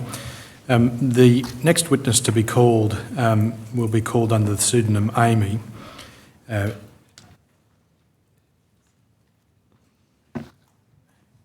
Commissioner, I ask that you confirm for the media and others present that the identity of the person giving evidence here today using the pseudonym Amy is covered by a do not publish direction issued by you, and that her name may not be published. Yes, I gave that direction in writing yesterday, and it is in the terms that Mr Gregory has indicated. It's a general direction that the name or other details of a person identified by the Royal Commission by a pseudonym is not to be published except to the Royal Commission, its staff, counsel and solicitors, and parties granted leave to appear, their counsel and legal representatives. That's the general terms of a direction I made yesterday. Thank you. Yes, thank you, Commissioner. I call Amy. Amy, can you hear me? Yes. All right. The next thing that will occur is that the associate will administer the oath. Do you have a Bible with you? I do. All right. Thank you. Amy, if you could place your right hand on the Bible. Yes. Do you swear by Almighty God that the evidence you'll give will be the truth, the whole truth, and nothing but the truth? I do. Thank you. Amy, you can hear me? Yes. I understand you're appearing today on the basis that your identity is kept confidential and you are using the pseudonym Amy. That is correct. Did you provide a statement with the assistance of the solicitors assisting the Royal Commission in respect of this hearing today? I did. And did you refer to a number of documents in that statement? I did. Commissioner, I tender Amy's statement. Document. Exhibit 4. Thank you. I should indicate I provided an exhibit list in the break to Your Honour. It is Thank you. exhibit RC.001.001.005_RW01. Thank you very much. I'm sure we're indebted to you. But it is Exhibit 4 and there are documents referred to in it. Do you want those made exhibits now? Yes, there are 6. All right. Attachment A is Exhibit 5. Attachment B is Exhibit 6. Attachment C, Exhibit 7. Attachment D, Exhibit 8. Then there's a fax receipt, which is Exhibit 9, and a fax cover sheet, which is Exhibit 10. Thank you. Commissioner. Amy, can you tell the Commission how you came to provide a statement in the matter? I was approached by a former colleague privately who understood that this was going ahead, of course, and was providing assistance, and said that if I was interested and willing, I could be put in touch with one of the solicitors assisting to discuss preparing a statement and giving evidence if I so wished. Yes.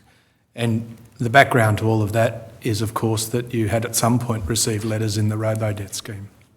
I had. Can I take you back then to February 2011? Is that when you started university? That is. And how long did you stay at university for? I was at university for 5 years, studying full-time. Dual degrees, I understand. Correct.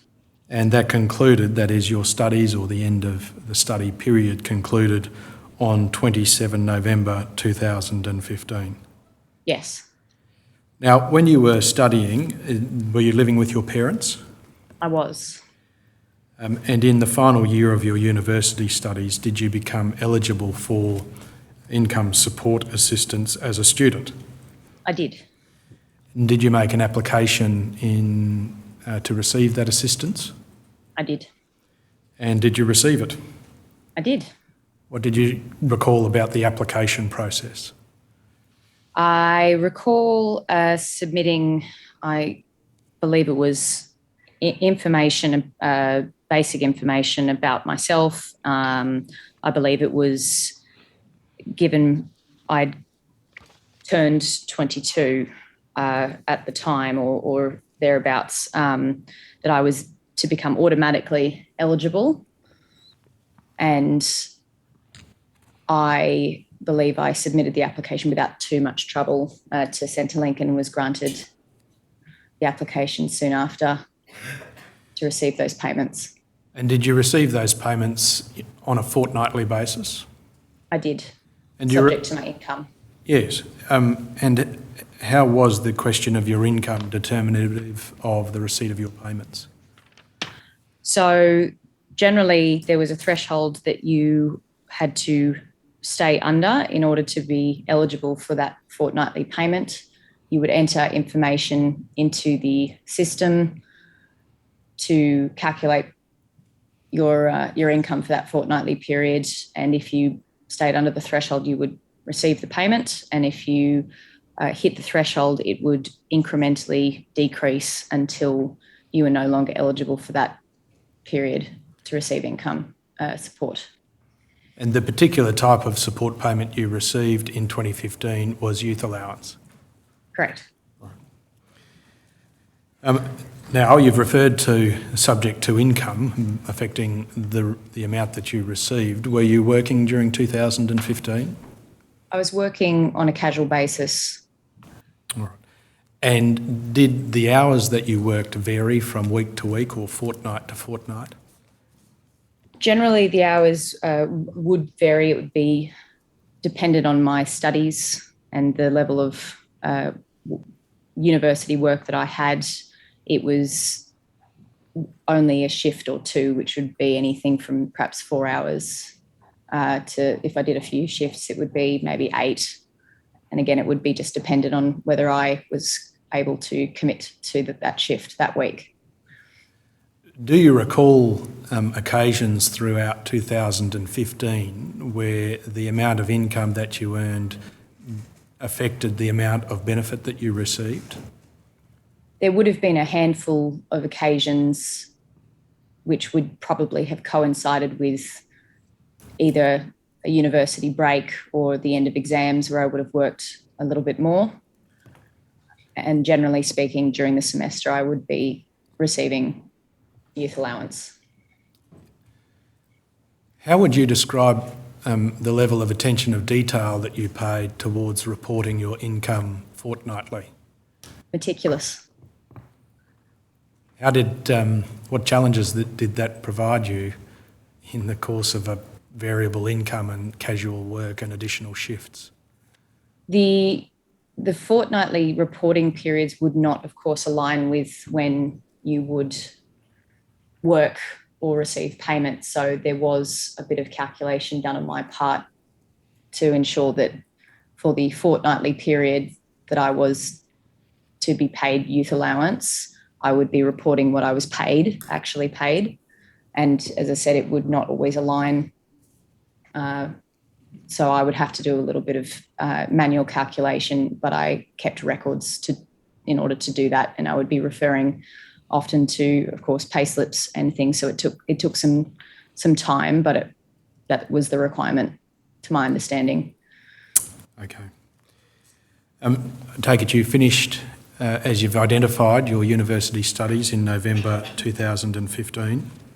Yes. And the 27th of November to be precise.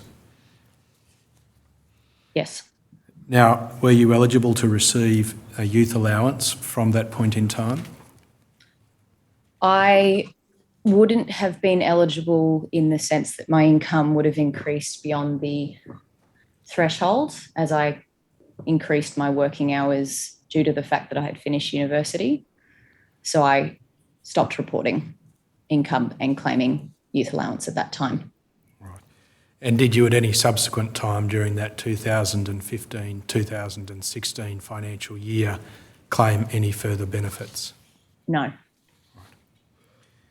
Now, you've indicated that when you finished university studies, your hours increased, or the amount of work you did increased, and that your income increased as well.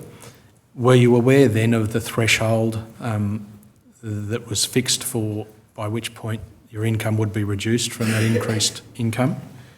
Yes. All right. And did the casual work continue through early 2016? Yes, it did, until I obtained a full-time role. All right. And then afterwards I resigned from that casual position. Okay. And was there some minor overlap between the resignation in the casual position and the commencement of full-time employment? Yes, approximately a month. Once you obtained full-time employment, was your income consistent? Yes. And was it above the threshold for the entitlement to fortnightly benefits? Yes, it was.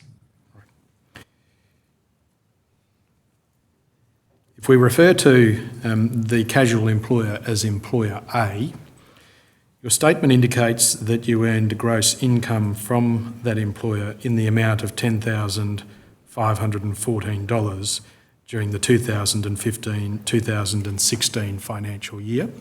Yes. And I take it that was earned at lower levels during the period which you were studying, that is second semester of university in 2015, and at higher levels following the end of second semester through to the end of that job. Correct. If we refer to the permanent employer as employer B, you commenced with them on the 15th of March 2016. Yes. And during the remainder of the financial year, that is 15 March 2016 to 30 June 2016, your statement records that you earned gross income from that employer in the amount of $14,133. Yes.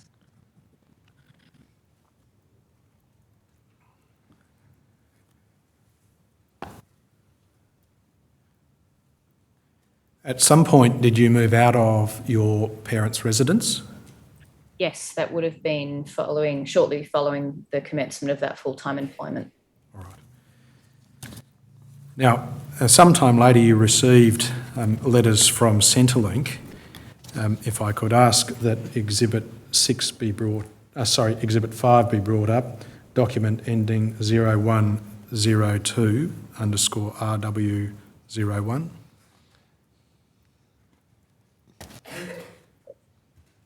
Can you see that document on your screen, Amy? Yes, I can. All right. The date of the letter from Centrelink is 21 September 2017. You are familiar with that letter, of course, because you've attached it to your statement. Yes. Do you recall roughly when you first received the letter? That letter I would have become aware of in November, probably around the time, or shortly before the time that I first contacted Centrelink, which was the 20th. Of November? I don't recall. Yeah. Yes, of November, yes. 2017. Yes. What do you recall of reading this letter and your contact with Centrelink? This letter was a shock, of course. I believe I read this letter probably in tandem with the follow-up letter. And given I had not had contact with Centrelink for the best part of 2 years, I was caught by surprise that I would receive something like this. Can I just ask, why did you only get it in November if it's dated September? Couple of reasons. The first reason is that my experience was that often these letters would be dated a particular date, but they would not arrive in your letterbox until a couple of weeks. And further, I had not visited my parents' residence that often since moving out. Thank you. So that was the delay. Now, if we just go to the the third page, under the heading Employment Information Statement, you can see that there. Yes. Now, this was an attachment to the letter that you received. Yep. I'll come back to the terms of the letter shortly, but they are in reverse order. Employer B is the one in the darkened box there. That's the full-time employment. Yes. All right. And the dates of employment recorded there are 1 July 2015 to 30 June 2016. Yes. But that reflected the full financial year, even though you were only employed by that employer on a full-time basis, or that is at all, That's my understanding. March to June that year. Yes. And employer A, the casual employer, is the one below. You've indicated that you worked through there and for about a month of overlap after you started in March with the full-time employer, and the dates of the employment there are recorded as 1 July 2015 to 8 May 2016. Yes. Is that 8 May date based on your recollection of the time at which you ceased employment with the casual employer correct?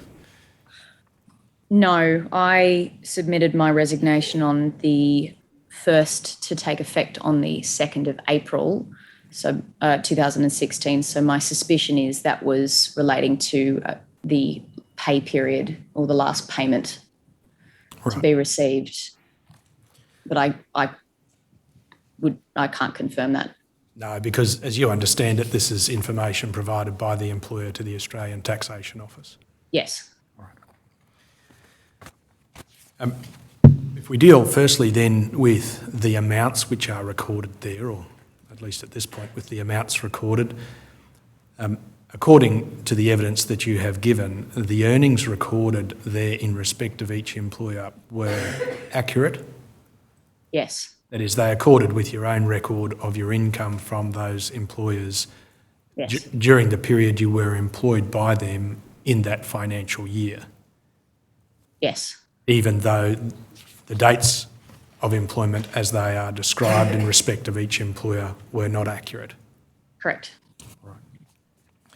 Can we go back to page 1 of the letter?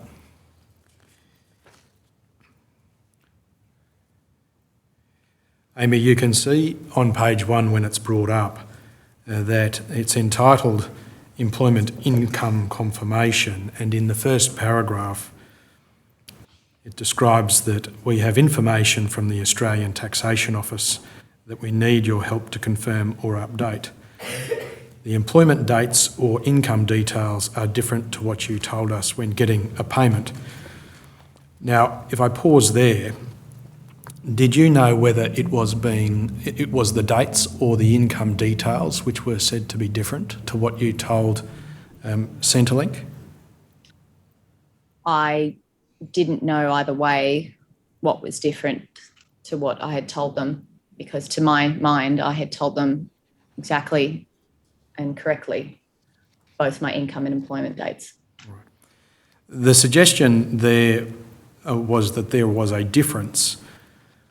When you received this letter or read it for the first time, did you understand that there was an assumption underlying the assertion of a difference, that your income had been averaged over a period of time? No. If we go down to the third line, it says you must confirm or update the information in 28 days of receiving this letter. The letter had earlier said we need your help, and in this line it says you must confirm or update. What did you make of the use of the way in which the letter was expressed? I think I was uncomfortable with the time period, because it does naturally suggest that there will be an escalation point if you don't. And I think also making a deliberate point to say it is not a debt letter still gives one apprehension that there could be a debt letter. Particularly if you didn't reply within 28 days. Which I didn't, And clearly. That's right. And so we'll come to the next letter shortly, but if we just go to the final paragraph on the bottom of that page commencing, please note, there is a reference in that paragraph to the application of employment dates and income from the ATO to your record that may result in a debt. Did you understand how that was to be done? No.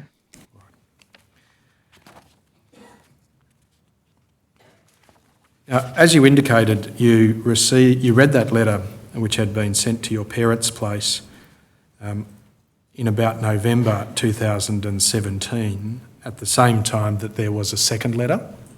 Yes. I ask that Exhibit 6, Attachment B, ending 0100, be displayed. Can you see that, Amy? I can. And this is the letter dated 25 October 2017. Can you confirm again that it was addressed to your parents' residence? Yes, it was. Now, the terms of that letter are relatively clear. It's a reference in the first paragraph to the letter we've just looked at.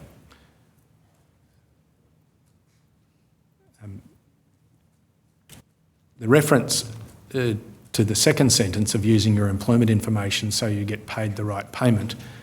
Did you understand that the letter was referring to payments you had actually received some 2 years earlier? Yes, it's not entirely clear from that sentence, but that's the implication. So that was my understanding. Yes. In the second paragraph, a 1-800 number is provided. Did you end up calling that number? Yes, I would have called that number when I first got in contact with Centrelink. And when you first got in contact with Centrelink was in fact, I think you said the 20th of November? Yes. And if we go then to the third paragraph, at the time you are reading this letter, the date contained in the third paragraph of 8 November 2017 had already passed. Yes. When you telephoned Centrelink on 20 November 2017, what do you recall of the conversation about what was behind these letters and what the issue was? I recall at that stage that we just had to confirm income, which made it sound administrative. I wasn't entirely sure of what the process would be or what the point was beyond that. But my understanding was that I had to confirm my income and to confirm the employment dates as the letter suggested. I was I made clear to the representative that I hadn't received those letters in a timely fashion, given I wasn't living at the residence they addressed it to, and that I gave them an updated address so that if any further letters were to be received, it would go to the correct address, and that I would work to provide the information in a prompt manner. Were you given any assurance about the recording or the correction of your residential address? Yes, I was.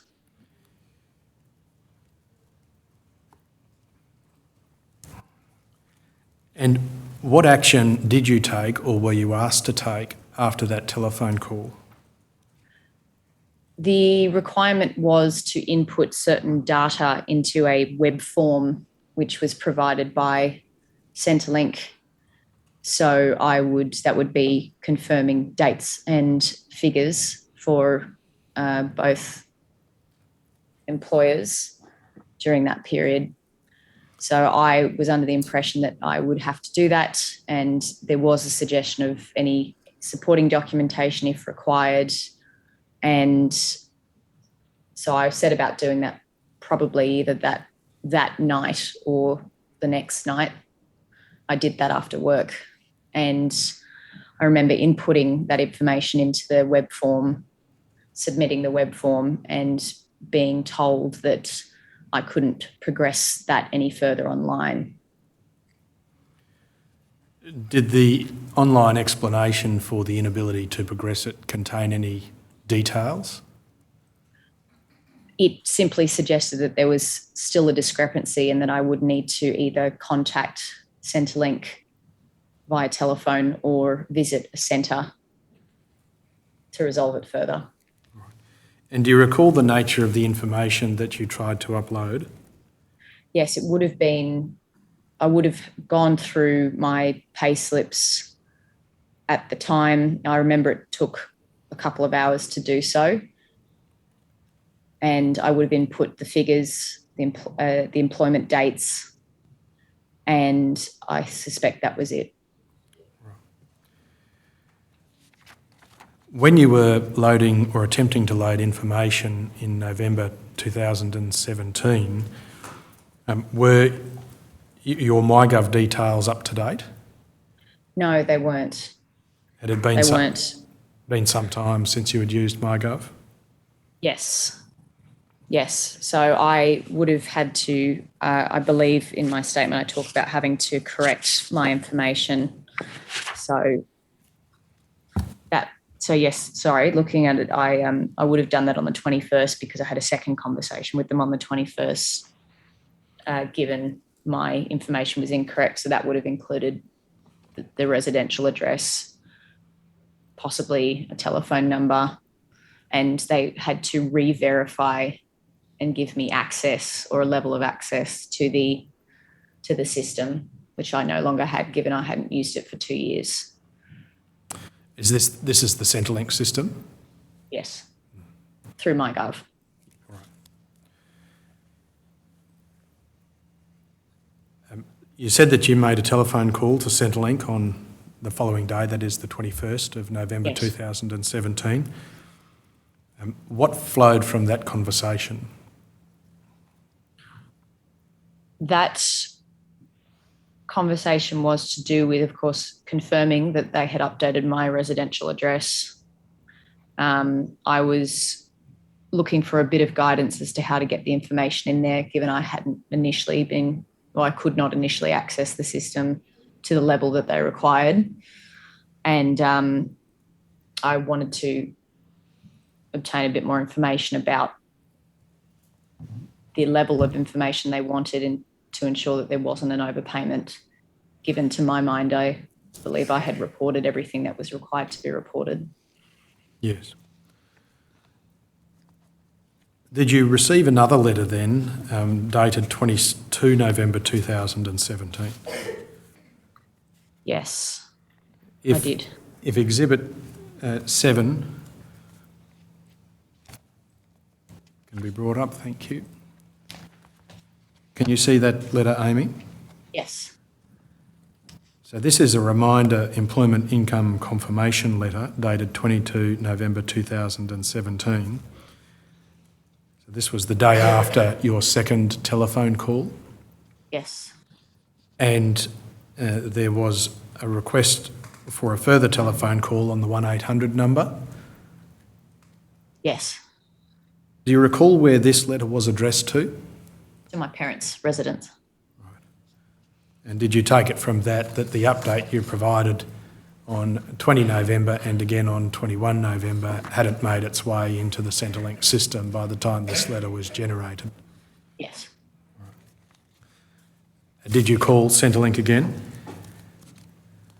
I would have called them again on it was the 23rd, given I was prompted to do so, to progress the further review. So I spoke to them. I remember being on hold for a long time, and then I eventually spoke to them, and we resolved that I had to provide supporting documentation, given that what they called a further discrepancy. I don't recall why I was not able to, I think I just wasn't able to upload the documentation. There was no capacity for me to do so based on the system. So I had to find an alternative way to get it to Centrelink. And what was the alternative way? It ended up being by fax. And when you described that you had to provide supporting documentation, do you mean documents which supported what you had reported at the period when you received your benefit? Yes, it would be in the form of bank statements. Okay. And was it bank statements for the whole of the 2015-2016 financial year? Yes, it was. Were you still with the same bank?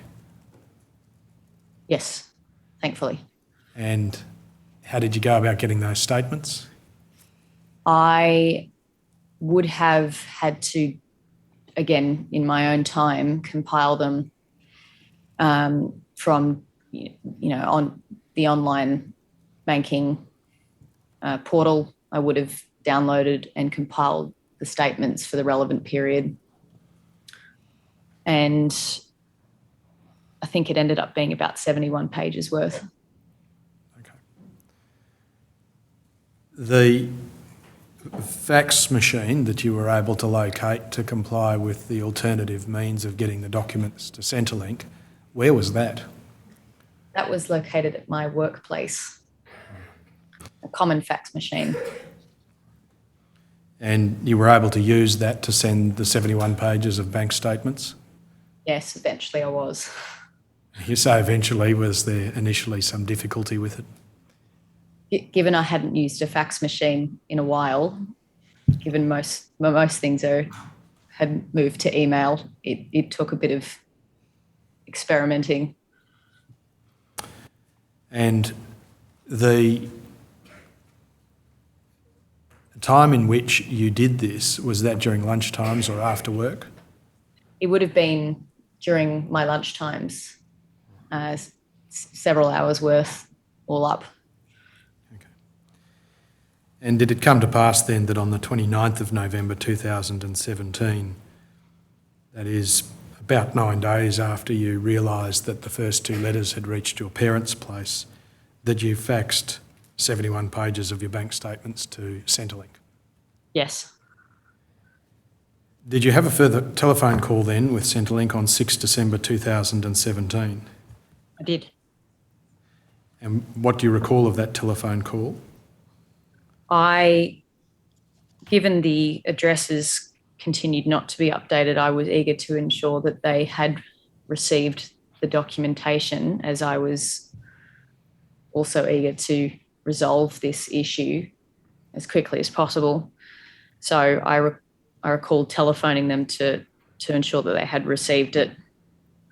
And unsurprisingly, they said they hadn't, despite the fact that I did, as is in the evidence, have a fax receipt that said it was successfully sent, which made me assume they were somewhere. So my understanding was that the outcome was, I think there was a bit of back and forth. The outcome was that I would refax the material. And I think part of the back and forth was to ensure that I had the correct number, as I had noted down 2 separate numbers for Centrelink during those conversations. Okay. If a document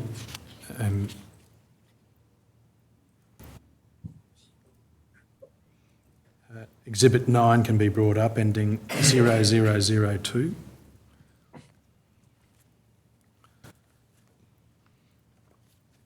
The writing is a little small, but if the centre part can be called out. Thank you.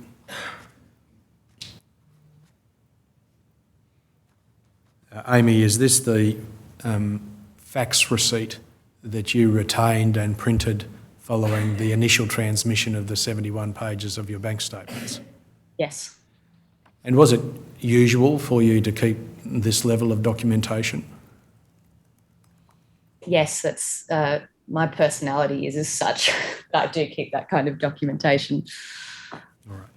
I was also, I might add, however, given what this was turning into, I made a conscious note to keep this information for future purposes, albeit I didn't know what those future purposes would be.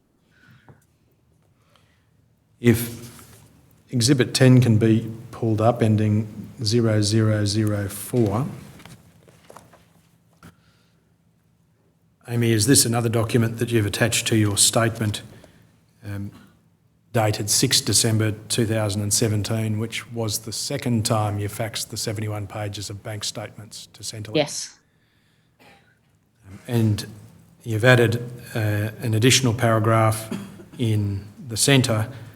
I have done so, but they have not been uploaded to my file. I am now faxing them again after another conversation with Centrelink on 6 December 2017.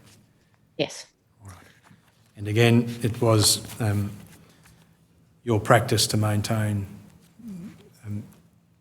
detailed notes of what you did throughout this period, but generally. Yes, and I think I was being deliberate in setting out that I'd made efforts to comply with this, and that I felt they were being frustrated by Centrelink, so I wished to document that. By this point in time, you understood from your earlier evidence that if you were unable to satisfy the concept of a discrepancy, that a debt might be raised. Yes. What impression did that make upon you? That made me very anxious. I had just commenced full-time employment. I'd just moved out, which meant, of course, that suddenly my expenses were all my own.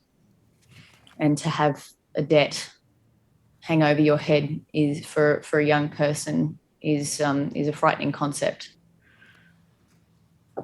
At this time, did you also have accrued a fairly large HECS debt as a result of your 5 years of university studies? Yes. Yes, in the tens of thousands. Right.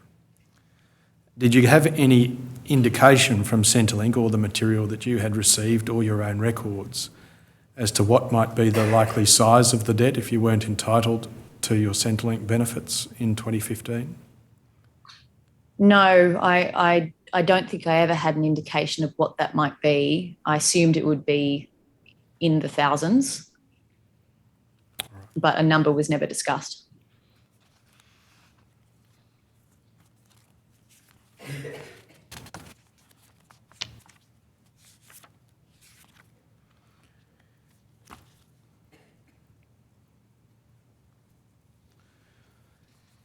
After sending your bank statements a second time in December, was there any further contact between you and Centrelink? The contact would have been, there was another notice that was sent to my parents' address in the same vein of the previous one, in terms of me starting to confirm and update my employment dates and income. And after that, it would have been a telephone conversation in January 2018. All right. The further reminder notice that you just described could exhibit 8 be produced, ending 0108. Amy, you can see this is another letter dated 7 December 2017, this time the same heading, reminder employment income confirmation. This is the third reminder letter that you describe. And you say it was addressed to your parents' place as well. Yes, it was. Was it sometime after the 7th of December when you received it? It would have been. I suspect the last couple of letters I would have not paid too much attention to, given they were delayed, and I was having conversations by telephone, so they felt automated. And did you then reach the point where sometime in January 2018 there was a telephone call again with Centrelink? Yes, Did I you- phoned them. That is in the same vein that you initiated the telephone call on Yes. the 6th of December just to follow up Centrelink. Yes. And when you followed up Centrelink on, it was the 8th of January 2018, Yes. what information were you given? The information I was given, I was looking for an update, of course, based on the documents that I'd faxed, and also I wanted to again raise that they had not updated my postal address, despite me giving it to them every single time we spoke.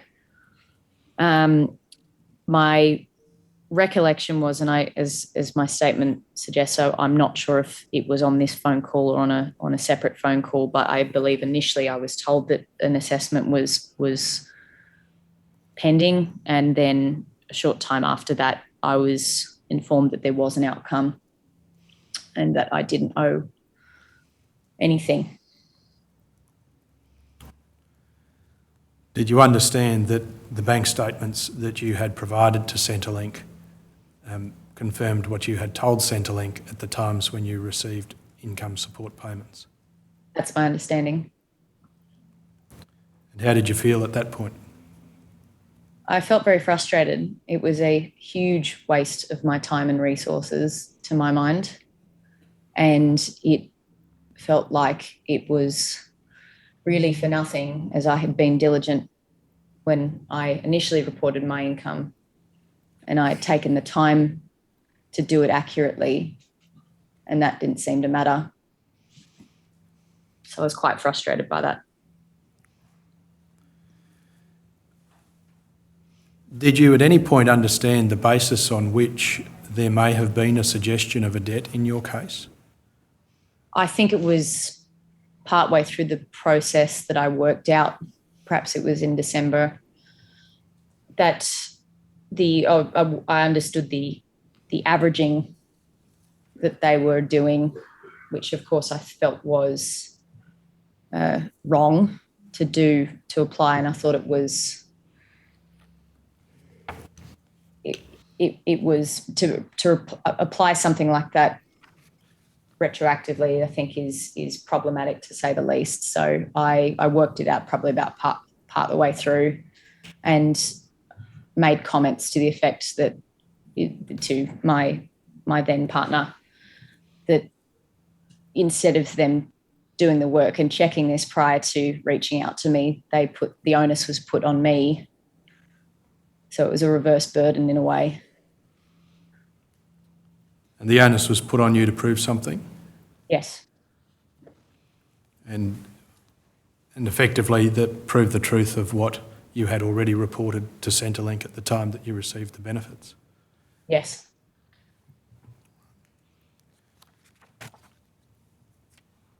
You talk in your statement about the sense that you felt you were in a privileged position compared to many people affected by Robodebt. Why do you say that? Given my studies and the fact that I was in a position to commit resources, mainly being time, and I had simply capacity to see it through, and was able to spend what ended up being hours on hold and on the phone and to follow up, it meant that I could successfully resolve the issue. Despite the fact that it was still stressful, I was able to successfully resolve it, whereas I'm well aware that people don't have that kind of time to spend on hold. And of course, you have to have a fairly understanding employer as well. Did you consider doing anything about the process that you were put through after receiving these letters? When I was informed of the outcome, and partly because I felt that there was no acknowledgement of the effort that I had put in to resolve the matter, I had remarked to my partner that I felt like I should be submitting a complaint or a letter of some sort to the media about it. I ultimately didn't do so, given the Ombudsman report had already come out in April, I think it was, and I felt that I could not add anything given that report. You make some additional comments in your statement, particularly at paragraph 43, where you say, "My hope for this Royal Commission is that those affected may be given a voice and treated with dignity and respect, and that they were denied during the Robodebt scheme." Yes. That's still a sentiment that you express? Yes, it is. I believe that this process caused great trauma to people who do not deserve to be treated in the way that the scheme treated them.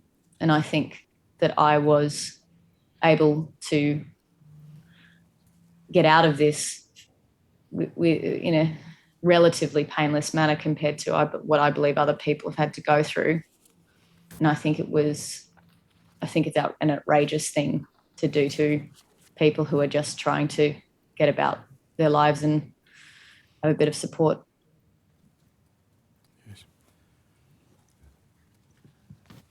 Commissioner, I don't have any further questions for Amy. Ms Hogan-Doran? No, thank you, Commissioner. Mr O'Neill, I'm assuming that there's no part of your brief that would involve questioning Amy, is that right? That's correct, Commissioner. Thank you. Right. Thank you. Well then, Amy, thank you very much for your time. You're excused and we can end the connection with you. Thank you, Commissioner. Commissioner, as I indicated, the next two witnesses, Ms Masterton and Mr Browne from Victoria Legal Aid, their evidence will take a little longer, and I appreciate that ordinarily the Commission would sit until 1 o'clock and then resume at 2:30. But would you rather stop now and resume a bit earlier, say 2:15? Yes, thank you. All right, that's what we'll do. Would you adjourn till 2:15, please?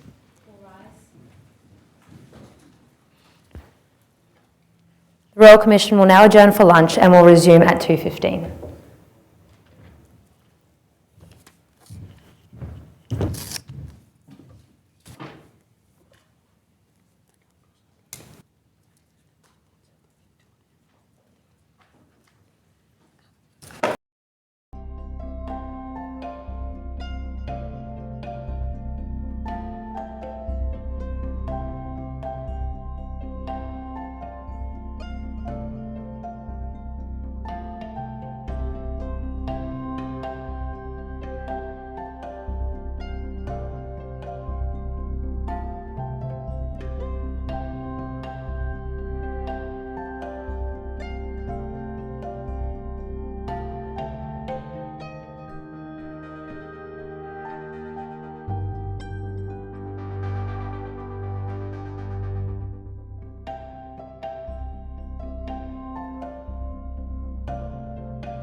The Royal Commission is now in session. Please be seated. Yes, Mr Gregory. Yes, Commissioner, the next two witnesses for the afternoon session are Masterton and Mr Browne, who are present. Perhaps it's appropriate that the affirmation be made for each of them. I'll repeat myself. The next two witnesses for the afternoon are Ms Masterton and Mr Miles Browne. Perhaps it's appropriate that the affirmation be administered at this point. Yes. Thank you. Do you solemnly declare and affirm that the evidence you will give will be the truth, the whole truth, and nothing but the truth? Yes, He replies, I do. I do. Thank you. Mr Browne? Do you solemnly declare and affirm that the evidence you will give will be the truth, the whole truth, and nothing but the truth? I do. Thank you. Thanks, Mr Gregory. Thank you, Commissioner. Firstly, Ms Masterton, you are Madeleine Masterton. I know that you're nodding, but you just have to give a verbal response. Yes, I am. And you prepared a statement for the Royal Commission setting out your experience of receiving a Robodebt letter and then a Robodebt and what followed in terms of your engagement with Victoria Legal Aid. Yes, I did. I tender the statement of Madeleine Masterton dated 28 October 2022. It is document 0001_00WRW02. It's Exhibit 11. Thank you. In preparation for Ms Masterton's evidence, a notice to give a statement and produce documents was served on the Commonwealth. A response to that notice was prepared. I tender the response to notice NTG 0060. It is document 0012. Exhibit 12. There were 24 attachments to Exhibit 12, and I tender those individually as well, which will form Exhibits 13 through to 36. Yes, and in accordance with the sequence that's set out in the schedule with which I've been provided, they'll be numbered sequentially 13 to 36, as you say. Thank you. Secondly, Mr Browne, you prepared a statement for this commission as well, I did. and it was also dated 28 October 2022. Yes. I tender the statement of Mr Browne. Exhibit Document 37. Oh, Thank I'm you. sorry, you want to give its number. 0026, 37. and there were a number of attachments to it which I tender separately, which will become Exhibits 38 through to 58 according to the schedule provided to the Commission. All right, in accordance with that schedule, they're 38 to 58. Thank you.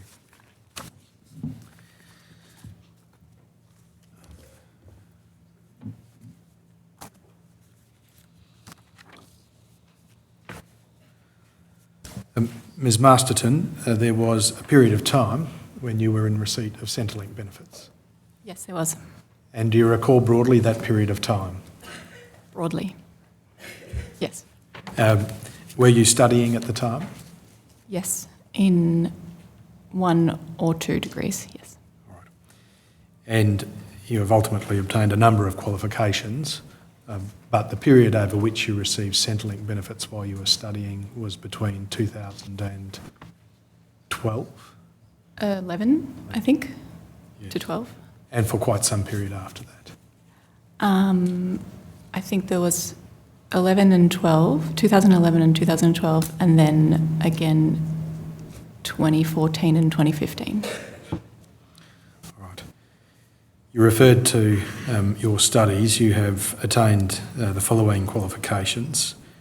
A Master of Nursing Science from the University of Melbourne in 2015, Bachelor of Arts from the University of Western Australia in 2009, and a Graduate Certificate in Diabetes Education from Deakin University in 2020. That's correct. And you're currently employed as a clinical research nurse and credentialed diabetes educator. Yes, that's right. And it was during the Masters of Nursing Science that you were in receipt of benefits.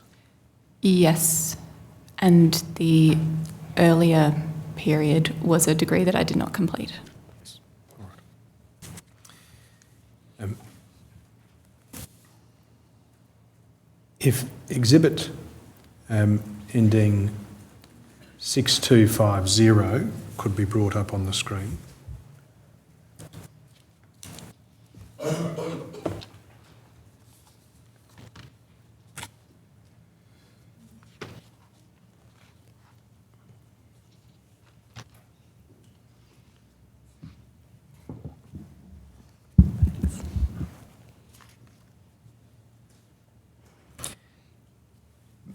Ms. Masterton, do you recognise that letter? Yes, Right. It's addressed to Ms. Madeleine Patrick, but that was your former surname? that's correct. And this was a letter addressed to you with a reminder about employment income confirmation matters. Excuse me, I missed what you said. That's all right. In fact, I've brought up the second document. If we could have up exhibit 8253.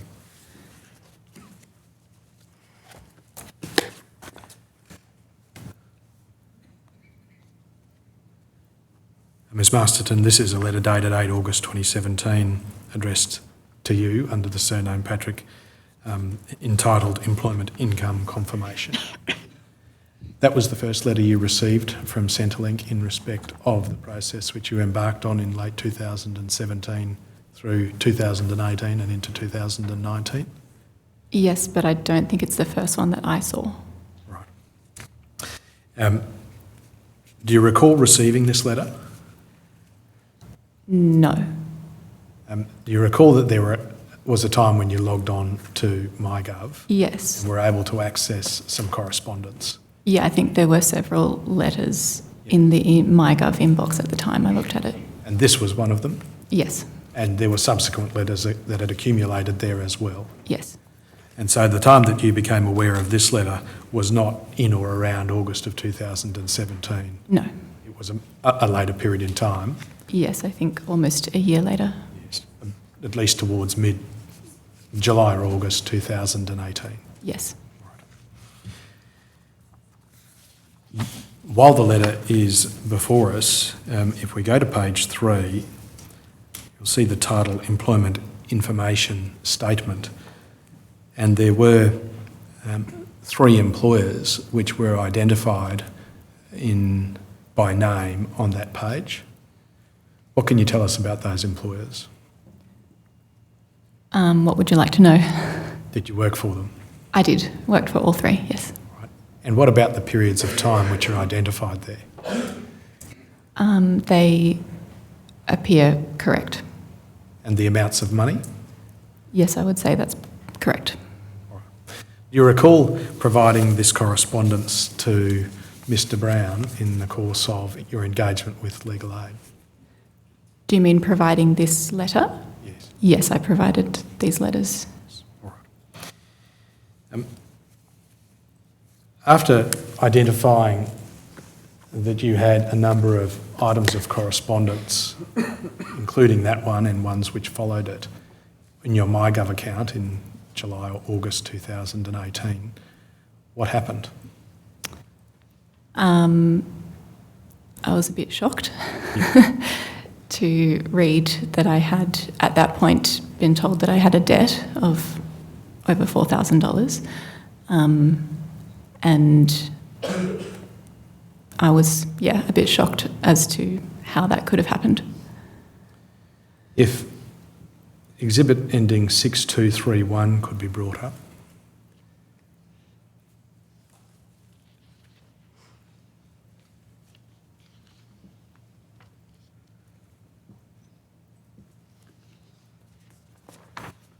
Ms. Masterton, you referred to being shocked about a debt that you were notified of in excess of $4,000. Do you recall this letter being in the correspondence which you located in your MyGov account? Yes.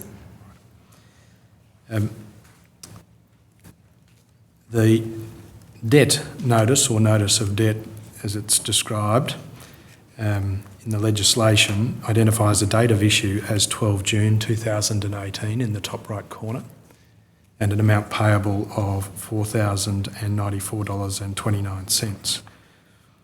The due date, of course, was 11 July 2018. Do you recall whether, when you first saw this document, that date had passed? I don't recall exactly, no. And the explanation of why the amount is payable said in the middle, the correct amount of your earnings was not taken into account in the payments made to you from 2 July 2011 to 19 Jan 2016. This means you have been overpaid. We are therefore required to recover this amount. Now, if we can just hold that passage up on the screen, when you received this letter or became aware of it, did you have any greater understanding about why there was a debt or a suggested overpayment apart from what was described there? No, nothing. Right. You said that you were shocked to find out that there was a debt in this amount. Yes. And why was that? Well, I believed that I had reported the correct income as I received it in the dates set out there. So I didn't know where this $4,000 overpayment had come from. The benefit type which was identified below the passage that's been pulled out is youth allowance. That was the nature of the social security benefit that you applied for and received during the relevant periods? Yep. And was it a part of the application process and continuing entitlement process that you reported the amount of income you received? Yes, it was. On a fortnightly basis? Yep. And did you always do that? Yes. What sort of work were you undertaking at the time that you were studying? Was it casual, part-time, or permanent? Casual. There were 3 employers referred to there, although they are covering different periods, but how many jobs did you have at the one time? I think the initial period in 2011 was just the one employer, which was easier online. Yes. And then later? I think there may have been some overlap from that employer to the Nucleus Network employer. And was it the case that your employment arrangement led to consistent rates of pay during those periods? No. Right. It varied Yes. according to the hours that you worked Yes, that's right. around your university studies, I presume? Yep. All right. Were there periods of time when you were in receipt of youth allowance where your fortnightly reporting affected the amount of allowance that you received? Yes, quite often. Because then the income that you had in any given fortnight was at or above the threshold That's correct, yep. of entitlement. Right. After locating the debt letter, having your sense of shock and the letters which preceded it, what did you do? I think my first course of action was to try and contact Centrelink and ask them what it was about. And you did that? Yes, I called them. And do you recall roughly when that was? No, probably in the days after finding out about the debt. To your recollection, it wasn't something that you ignored for a long period of time? No, not at all. What do you recall of your conversation when you telephoned Centrelink? I don't recall a great deal, but somebody that I spoke to wasn't really able to give me any information as to why this debt had been incurred, despite my requesting information about that. And so what state were you left in after the telephone call? Confusion as to why the debt existed or alleged debt existed. But I think at that point, they also asked me to provide further evidence, bank statements or pay slips. And they said that they would pause the debt for 3 months while I gathered that information. So a bit relieved that I didn't have to pay it straight away, but still very in the dark about what it was about. How did the prospect of having to obtain pay slips or bank statements for a period up to about 6 years earlier come across? Annoying. Were you with the same bank? No, not at that point. So what steps did you take? I didn't immediately collect the bank statements or pay slips, and I can't remember what prompted me to seek legal advice. I might have heard about Victoria Legal Aid in some capacity, but I called them and I just wanted to know what my rights were in this case. And what was your perception at that point in time about the notices that you had received alleging a debt? In what sense? Your rights.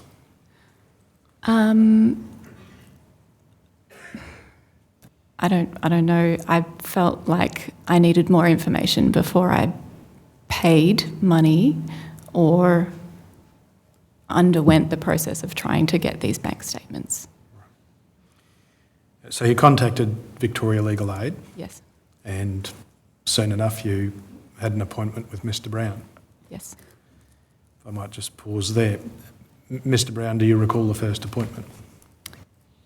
Yes, it was a telephone call. She'd called through to our legal helpline, which is our intake line and our public-facing line for Victoria Legal Aid for people who have a legal query. That got referred to our team. We specialise in social security law, and it was allocated to me, so I gave Madeleine a call. How long have you worked for Victoria Legal Aid? I've worked for Victoria Legal Aid since 2012. And have you worked in the social security law team since then? Yes, throughout that time I've been in the team that does our social security law work, that's right. All right. Had you heard of the Robodebt scheme in August 2018? Yes, we were well aware of the Robodebt scheme at that stage. As the service that specialises in social security advice, it had become a significant part of the advice we were giving at that time. Right. And does that mean, by your reference to significant, that there were a large number of inquiries from recipients of letters generated by the Robodebt scheme? Yes, we were receiving calls every day.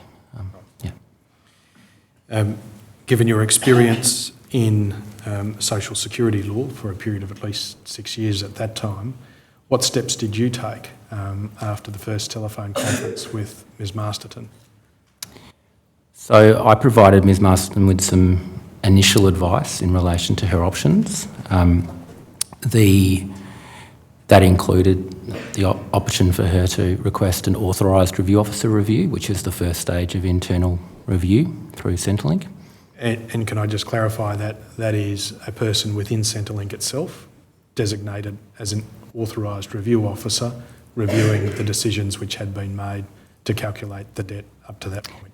That's right. So that is, and for all the time that I've been working as a social security lawyer, that is the first step that you would usually advise someone as an opportunity to seek a review of a decision that you don't think has correctly been made. Right. So there was that advice. There was also the advice that she could obtain payslips and bank statements and potentially provide those to Centrelink as requested. And I also indicated to her at that stage that we had received advice that the way in which the scheme operated may be unlawful, and that I was happy to have a conversation with her as well in relation to whether she would want to be part of a case, or wanted to instruct us to bring a case in the federal court challenging the lawfulness of Robodebt. And this was a very early stage discussion to talk through her options. Yes. And just to give some more context to the second option, that is the gathering of evidence and responding to Centrelink, did that come with any risks to your knowledge? It involved her having to obtain those bank statements and payslips, and there was no certainty around what would happen when that information was provided, obviously. So Yes. That is, it might provide a greater degree of more reliable information, at least from your understanding of the Robodebt scheme, than Centrelink already had. Yes, there was a different input into their calculator in terms of their debt calculation.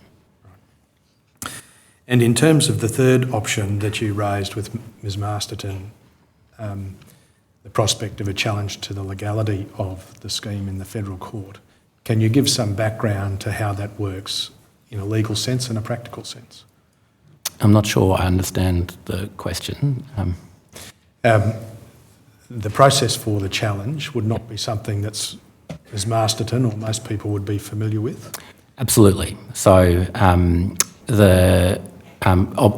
in order for her to be challenging the alleged debt that she received, we would first have needed to be sure it was a robo-debt, and obviously we would need to get instructions about the risks in bringing litigation in the federal court, and we'd also have to prepare and file proceedings. So it was not a straightforward process. From an early stage, Ms Masterton indicated that she was interested in this, and she can describe the reasons for that, but certainly she welcomed the opportunity to test the lawfulness of this in the federal court, so that was kind of the early discussions that we had with her. Going back to you, Ms Masterton, why was it that option 3, the challenge in the federal court, was attractive? I suppose I felt that I could have gone through Centrelink's process of submitting records and see what they said about my debt, whether it was legitimate or not. But there was a part of me that felt that testing the lawfulness of it would have a greater impact socially, I suppose. That is just more than just you? Yes. Right. And were you aware of other cases of debts alleged in your social network or broader network involving the Robodebt scheme? Yes, a number of my friends had received similar debt notices, and I had heard in the media of a large number of people. Yep. Having had the challenge to the legal foundation of the alleged debt being pressed as the preferred option by Ms Masterton, what steps did you take, Mr Browne? So Ms Masterton provided us her bank statements to assist us to work out if it was indeed a robo-debt. Now, it to all appearances looked like one from the documentation you received, but because of the lack of information that is generally provided, we weren't able to tell whether there was some other reason for the debt. Ms Masterton's matter was more complicated than most because having by that time developed an understanding of how the averaging system worked, it was not clear to me, looking at her bank statement, looking at the payments that she received from her employer into her bank account, and looking at the payments she received from Centrelink, I could not see how a debt of that amount could be calculated using the averaging process and the way it operated. So that raised questions for me about whether we had missed something in the calculations from her debt by kind of reverse engineering what she should have been paid. There didn't seem to me to be any basis for the debt. What became clear, so we made a freedom of information request and received paperwork from Centrelink in response to that request. And at that point, I was able to identify that there was the way in which the averaged ATO information had been used had included double counting, which means that the employment income from Easier Online, which we saw before, had been overlaid over her reporting from Black Cat, and they were one and the same business. That is the reporting of... Sorry, I was distracted by a note for a moment there. Her fortnightly reporting of her income that was Yes. recorded on Centrelink's file had the payments from Easier Online, the company that owned the business name for Black Cat, overlaid on top. So there was all the features of ATO averaging, but on top of that there was no oversight by Centrelink that there was double counting as well. And that then explained why we couldn't understand in any way how that debt had come about. So Just so I can understand Yes. that, are you saying that Centrelink looked at what Ms Masterton had declared, X amount of income, from, was it Easier Online? so what she declared was from Black Cat, which is a Black cafe. Cat. Is that the Yes. same as Easier Online, are you saying? So Black Cat is who she reported for, and the Easier Online was the way in which was the company that reported Ms Masterson's income through to the Australian Tax Office, Okay, because so they own... is Black Cat a trading name for Yes, Easier Black Cat is a Online? trading name for Easier That's where you Online. get your double counting? Yep. Right, thanks for that. And I take it that when you seek freedom of information or documents through the freedom of information process from Centrelink, you're looking for particular documents which might inform you about the way in which the decision-making process was made or carried out. Yes, we had a standard request. I think potentially the request is one of the documents on the file, but that's right. We were looking for the way in which the debt had been calculated. All right. Just excuse me a moment. And your familiarity with the area of law allowed you to know what you were looking for. It was still very difficult because we received different information for different FOI requests, but by looking at the paperwork, you could generally see the way that there was averaging, because what you would see is in each fortnight the same amount of income allocated in the paperwork for the purposes of calculating a debt. Yes. Okay. And prior to the FOI request, all you had in terms of information to go on was what Ms Masterton provided you, which was the bank statements for the relevant period. That's right. And did those bank statements include the Centrelink allowance and her income? That's right. Ms Masterton, I think you said earlier you weren't still with the same bank. No. Was the process for getting the bank statements difficult? A little bit. I had to go into the branch of the previous bank I had been with because I didn't know what my previous BSB and account number had been and stuff. So I had to go in. I think I took passport, other identification, and they eventually brought up a bunch of old statements and managed to print everything off for me. Mr Browne, once you reached the point where, having received the first bundle of information from Centrelink and you identified the double counting process, what was the step that you took following that? I'm not sure I remember the exact order of events, but over that time we were progressing that further information that we needed. Ms Masterton needed to make an application for legal assistance in order for us to represent her, and we then began work on preparing the affidavit that formed or that supported the application to the Federal Court. So the application is required to be filed with supporting material in the form of an affidavit? That's right. And that material and the language of it and the declarations you sought on her behalf were documents drafted largely by you with the information that you had? Council were responsible for drafting the application. My responsibility was drafting the affidavit, and the challenge there was from the freedom of information documentation showing that averaging was used. So it involved me swearing to the way in which or affirming to the way in which I had used a calculator to calculate certain figures, and if Centrelink did the same thing, then we would come up with the same thing which suggested that it was averaged over those fortnights. Right. Yep. So your affidavit essentially involved your reverse engineering, as it were, of the figures that you were aware of, in order to identify the likely process undertaken by Centrelink involved averaging. That's correct. And it obviously included more about Ms Marston's experience of the debt as well. Yes. All right. You referred to the grant process or the application process for legal aid. I take it by the fact that there is an application process. Not everyone is entitled to legal aid. No,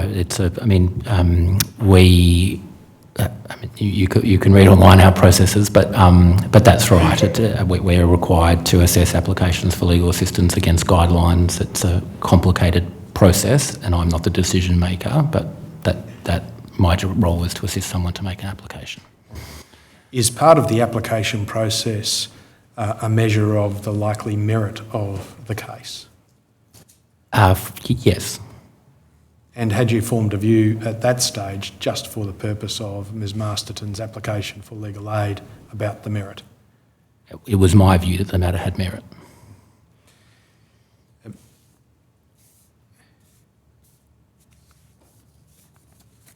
Ms Masterton, once things were handed over to Mr Browne, bank account statements, and then he set about obtaining material from Centrelink through the FOI process, how much involvement did you have from that point?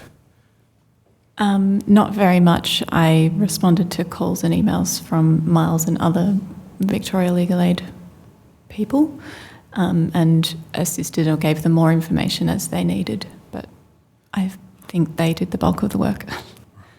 We've just heard that an affidavit was prepared. You recall the affidavit and signing it? No, maybe if I see it. It's attached to Mr Okay. Browne in these proceedings. So that process, once an application is commenced in the federal court, and it was in the nature of a judicial review application which sought directions, Yes. other declarations. Yep. And what issue were those declarations directed to? They were directed to the alleged demand that was made on the 12th of June, which we saw a copy of, and the lawfulness of that demand. And they also addressed the question of the 10% penalty that was raised at that time. And the 10% penalty, was that a feature of the social security recovery schemes that you were familiar with?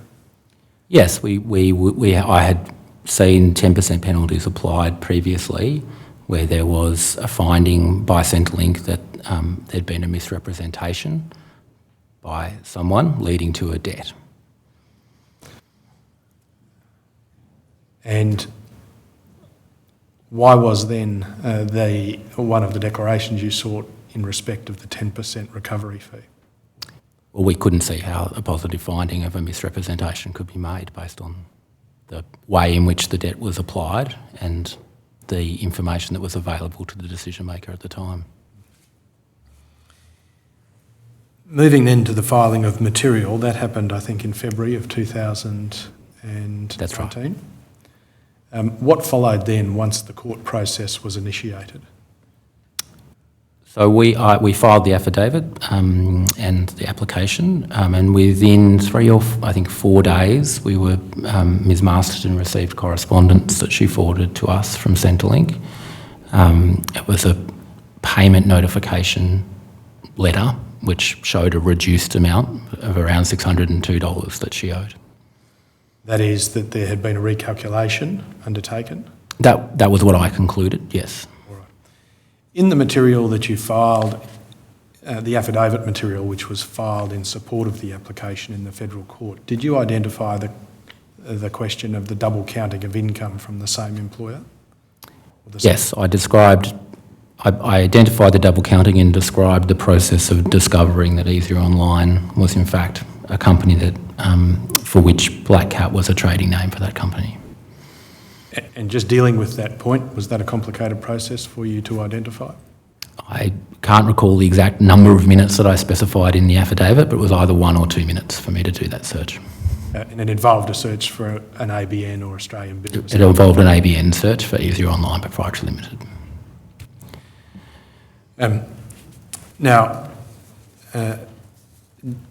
Were you notified of the basis on which the recalculation was undertaken?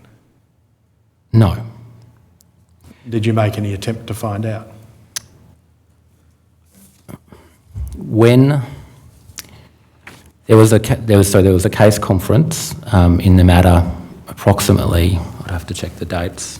Yes, feel free to confirm that.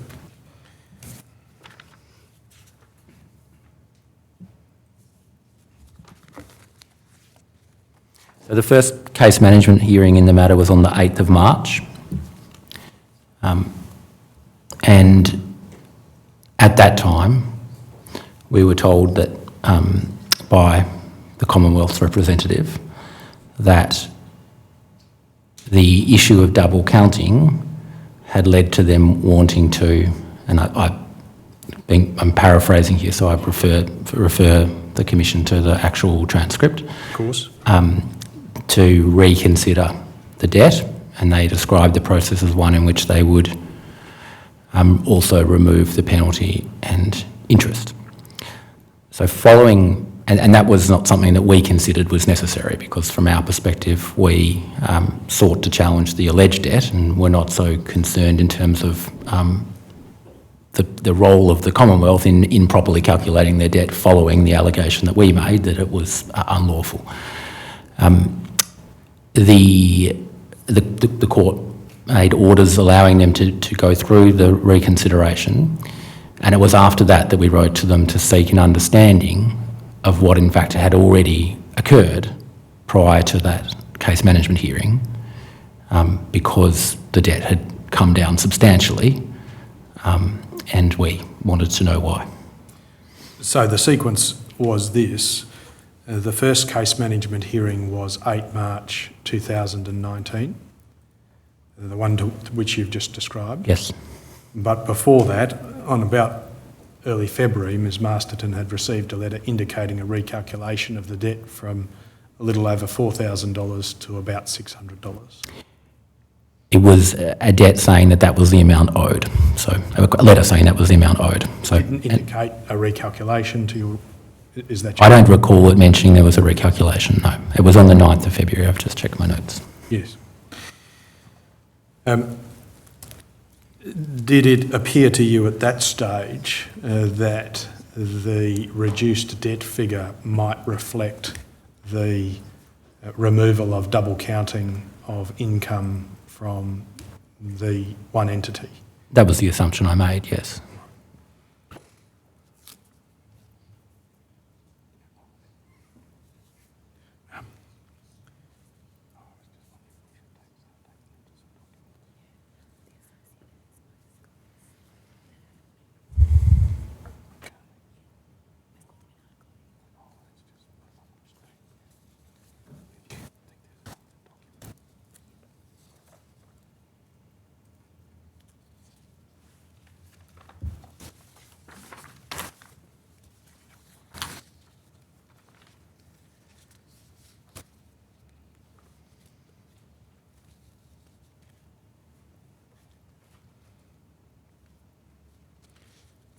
We could bring up Exhibit 36, ending 6219_R.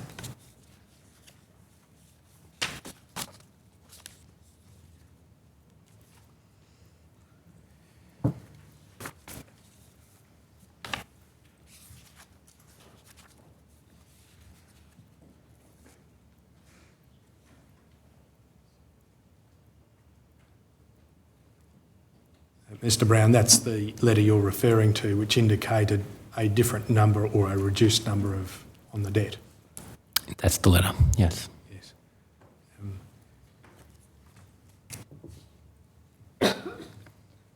What that letter conveys in the first paragraph under the sum of $602.87 is simply that we are writing to you because you do not have a current payment arrangement in place for your Centrelink debts. That was the extent of the information that was conveyed? Yes, that's right. Coming back to you, Ms Masterton, the reference to a payment arrangement, was that something that you had considered? I can't remember the timing of it, but not without prompting, no. And was there a point in time when you did make some repayments? Yes, I did. And do you recall the amount of those repayments? The total sum was $150. And do you recall why you entered into a payment arrangement? Yes, I was contacted by a debt collection agency who asked me to enter a payment plan. And do you recall who the debt collection agency was? They were called Probe Group. And can you describe your experience with Probe Group when they contacted you and how they contacted you? Yes, I received a text message, and this is where my memory's a bit hazy. One or more text messages, and I believe there were also phone calls, which I didn't answer because I don't tend to answer calls from numbers that I don't recognise. But when I did finally speak with them after having worked out that they were a debt collection agency, and I spoke with VLA about what I should do, yes, somebody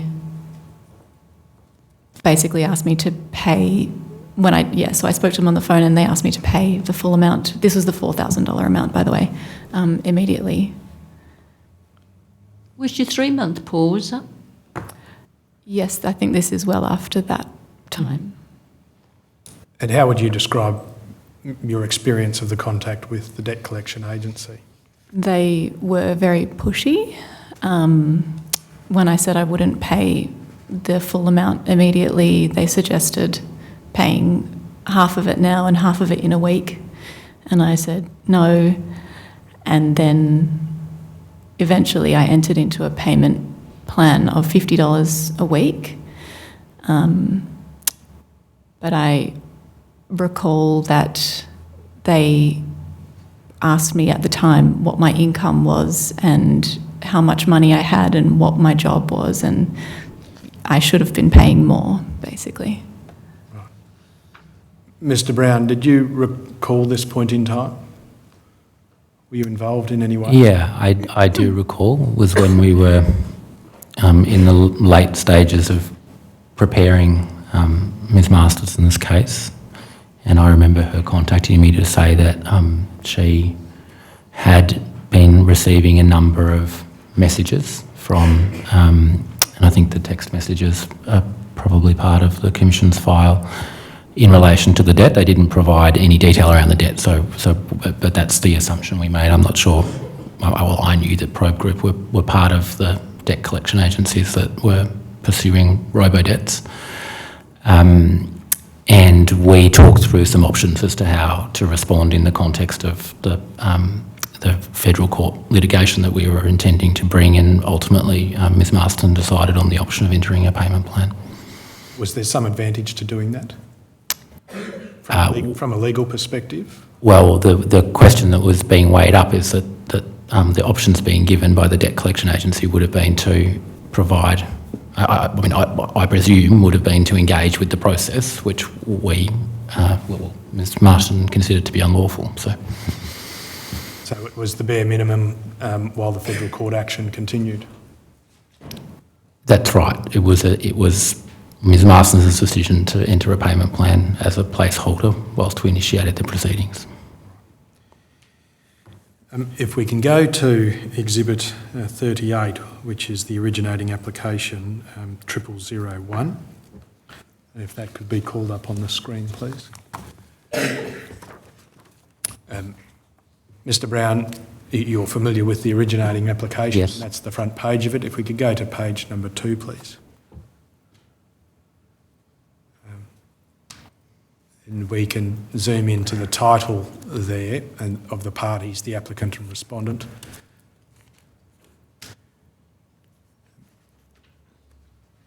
And so this is the application which named the Secretary of the Department of Human Services of the Commonwealth as the respondent. That's right. Now, did that change at some point? It changed very early on in the litigation. That, as one of the unique things about this litigation, was working out who to bring the application against. Yes. my recollection is that we concluded that Department of Human Services was the appropriate person to bring litigation against, or the Secretary, because they were responsible for Centrelink. But the initial conversations with representatives for the Secretary were that, or the government, was that the appropriate party was the Commonwealth, which we were comfortable with. And so the Commonwealth of Australia was substituted as the respondent as part of the process early on. That's right. The first was one of the orders made at the first case management hearing. If we could bring up the next document, Exhibit 39, 0012.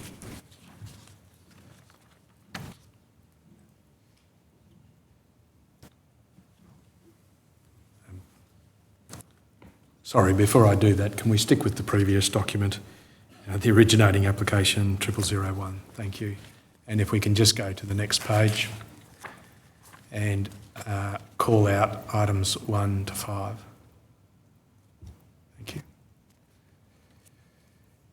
Mr. Browne, you spoke earlier about the various declarations that you sought and the issues to which they were directed.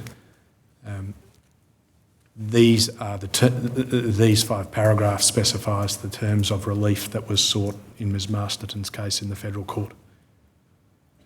That's right. Yes. The first was a declaration that the alleged debt first demanded by the respondent from Ms Masterton on 12 June 2018, A, was not a debt due to the Commonwealth within 2 sections of the Social Security Act 1991, and B, could not lawfully be demanded from her.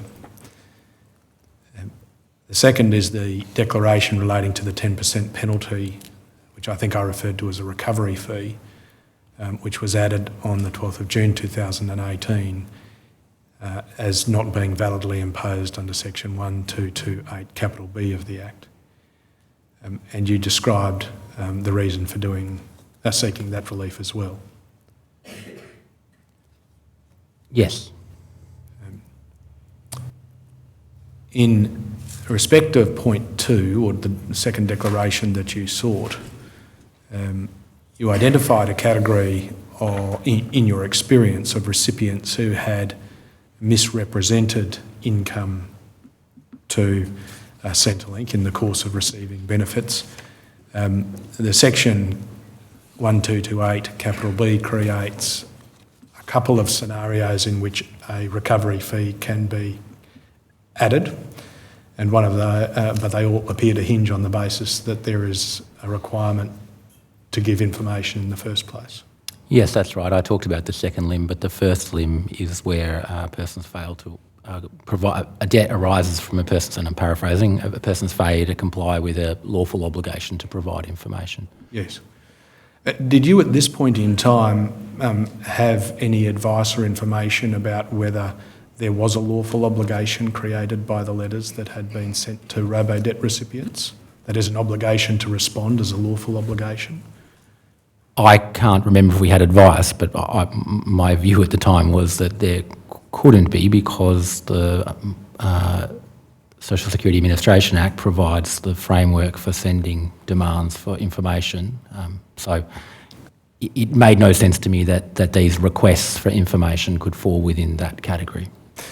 You referred then to the Social Security Administration Act. That, of course, is different to the Act referred to in the originating application, but you've identified that within that Act there are effectively coercive powers that Centrelink can engage, which require the subject of those powers to provide information. That's right. And it's not merely limited to Social Security recipients, but can be directed to employers to get information from them. And yes, that's where you'd yes, that's right. Yes. Yep. And of course, as I understand the view that you just expressed, the letters that were sent under the Robodebt scheme didn't fall within the coercive powers to require information to be provided under the Social Security Administration Act. That was the advice we received, and that was my understanding as well. From memory, it has to be a notice from the Secretary, doesn't it? Yes, that sounds right. Yeah. And in any event, apart from the question of the obligation to provide information, you identified that on your instructions, there had been no misrepresentation of income reported during the relevant period? No, that's right, and we knew enough about how the decision was made to see that there'd been no consideration either, seemingly, of whether there was any misrepresentation. So. Yes. When you say no consideration, it appeared to you that there was a mathematical process by which the debt was created. It seemed to me from the record, and I'd have to refer to the record, that the reason that the penalty fee was applied was because Miss Masterton didn't pick up the phone.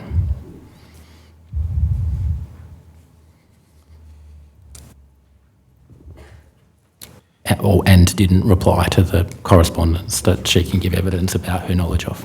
Yes. And could I just ask you, that 10% penalty is 10% of the debt? Yes, that's right. Technically, I think there's a... I'd have to come back to you on this and take it on notice, but it's to do with... I think it can only apply to some types of debt. So I think if it's a debt due to income, then it's 10% of that debt. But I may be wrong about that. So But yeah. it's got nothing to do with what it might have actually cost Centrelink to do any of this, or it's just a hard and fast percentage? That's right, yep. That is, it doesn't reflect the effort involved in creating the debt and recovering it. No, it's a policy, or 10% amount as captured in legislation that is variously described as a recovery or a penalty fee.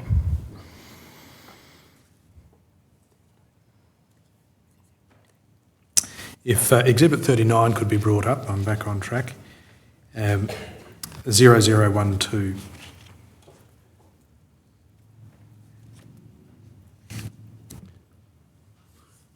Mr. Browne, you indicated that in addition to the originating application, an affidavit in support was prepared. If we go to page 2,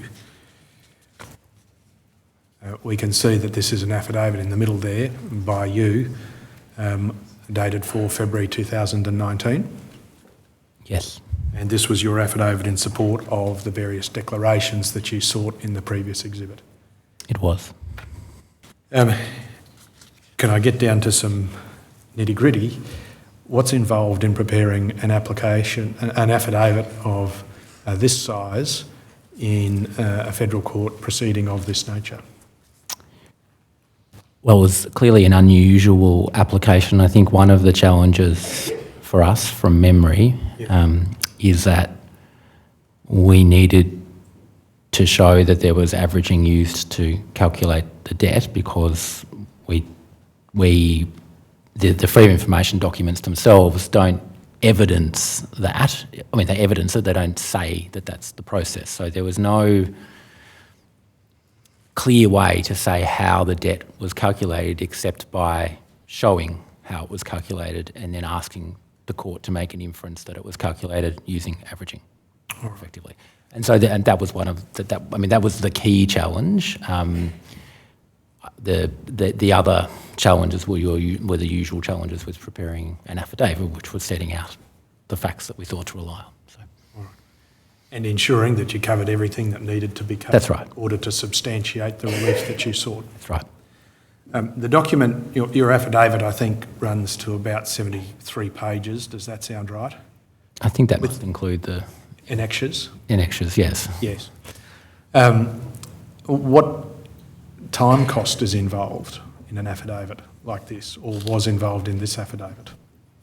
I couldn't recall the time spent. Obviously, it was time consuming, and it was as I mentioned, it was a challenge to work out how we were going to articulate the evidentiary basis for the claim. So, if we look then at the contents on your affidavit, we can see that item 1 is your affidavit itself, pages 1 to 19. And item 2 and following are all of the attachments that you included. Yes, that's right. In terms of demonstrating the averaging from the documents that you had received from Centrelink, were there some that were of particular significance? Yes, that there will be a document. I haven't looked back at this, but it will be the ADEX report at on page 67 that would capture the way in which the main document we would see averaging on, and then it looks like the annexure before is me on Madeleine's behalf showing the averaging calculations that we've identified. So Perhaps if we can go then to page 59 of the document.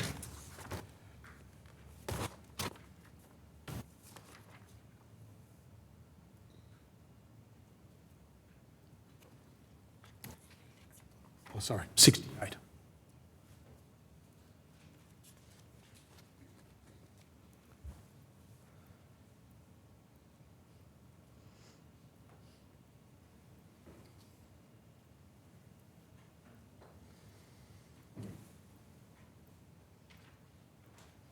Just 2 more pages, please. Thank you.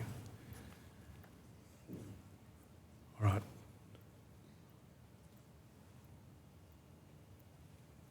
Now, Mr. Browne, this is the ADEX debt schedule report to which you referred. that's right.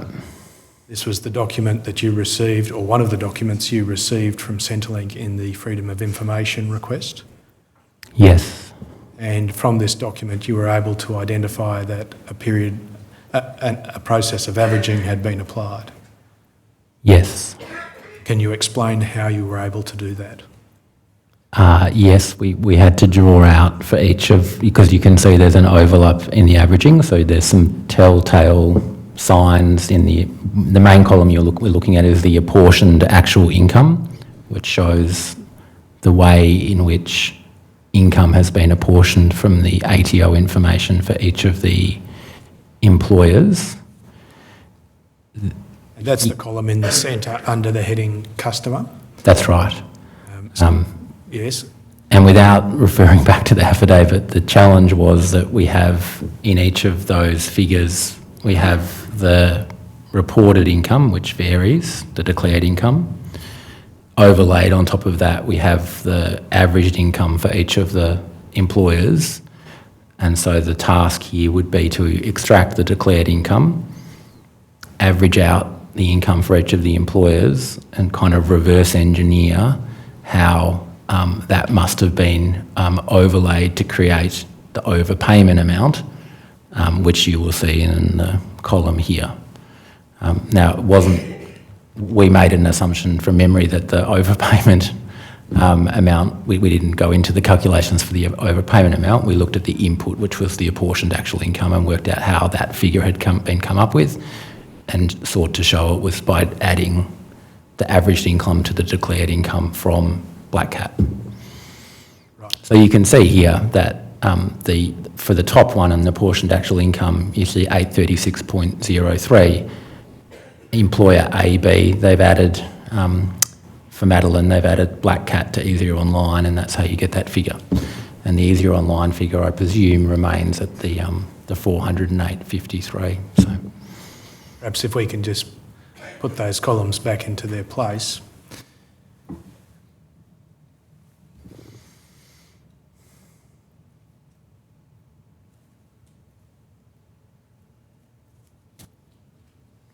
You referred to some figures which weren't immediately apparent on the bit that had been pulled out. The $836.03 in the top row, which was the apportioned actual income, you said was the result of 2 other columns? yes, I mean, I'd have to double check, but I presume that it's the addition of the declared income Yes. column to the averaged income. So for 608, you've got 608 plus the 408.53, which is the averaged income that they've allocated for Easier Online, leading to the apportioned actual income of 1,016.53. Right. So you've got there the double counting and the averaging.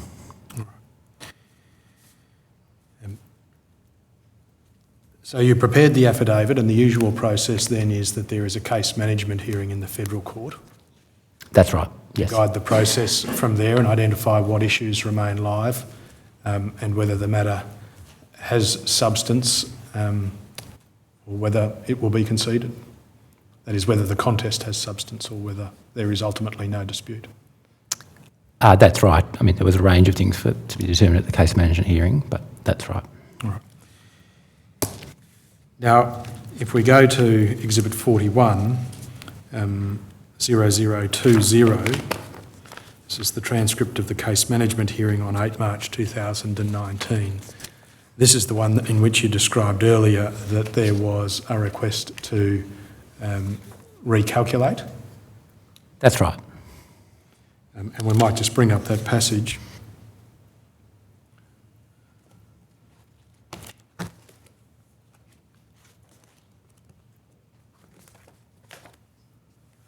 And your recollection of it was that the request to recalculate reflected what had been identified in the earlier affidavit as the double counting of income. That's right.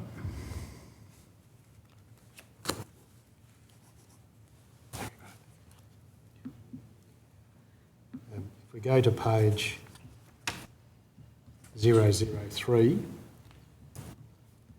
of the document.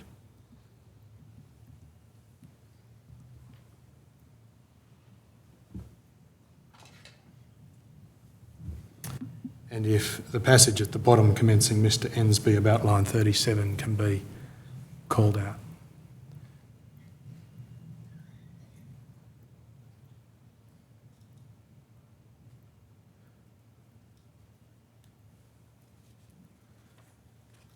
If you could just read that passage, Mr. Browne. Yes, I've read it. And if we could then go over to the next page and call out the first paragraph.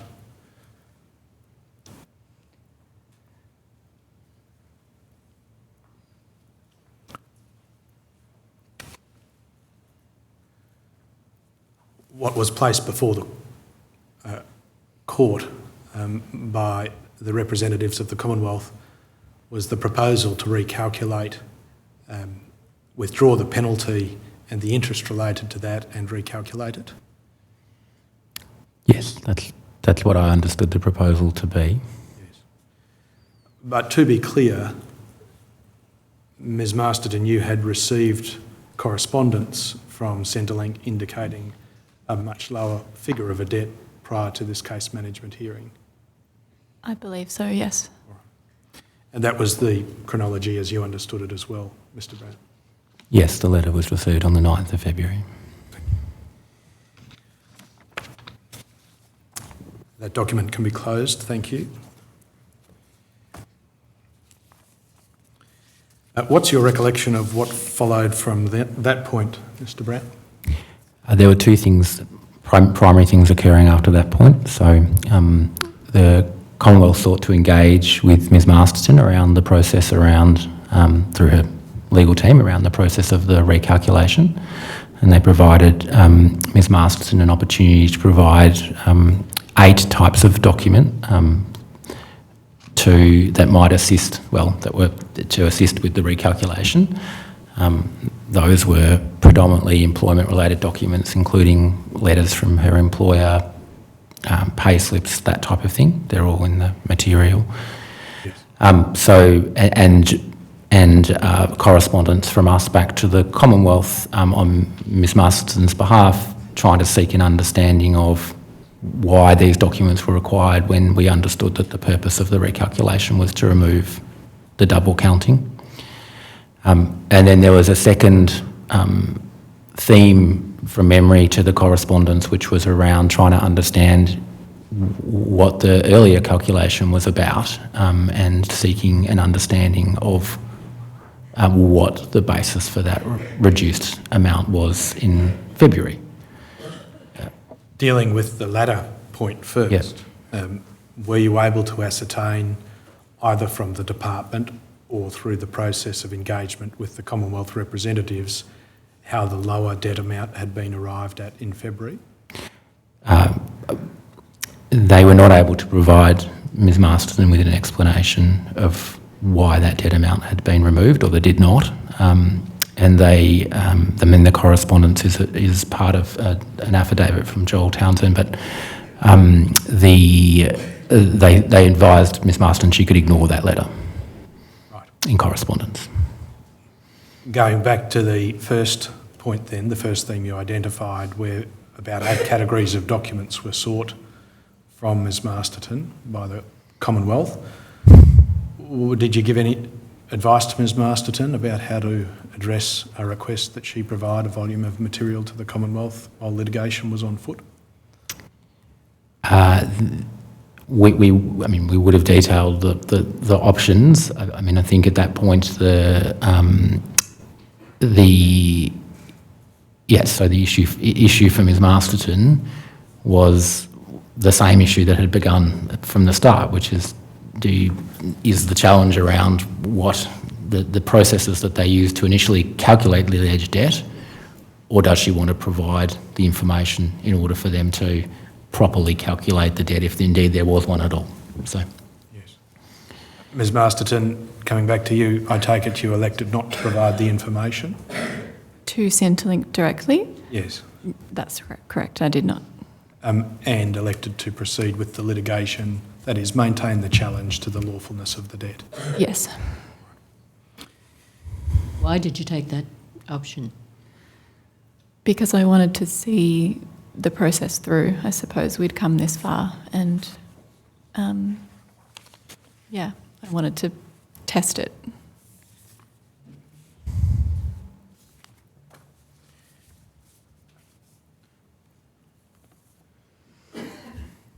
In terms of your motivation for testing it, you touched on this a little earlier.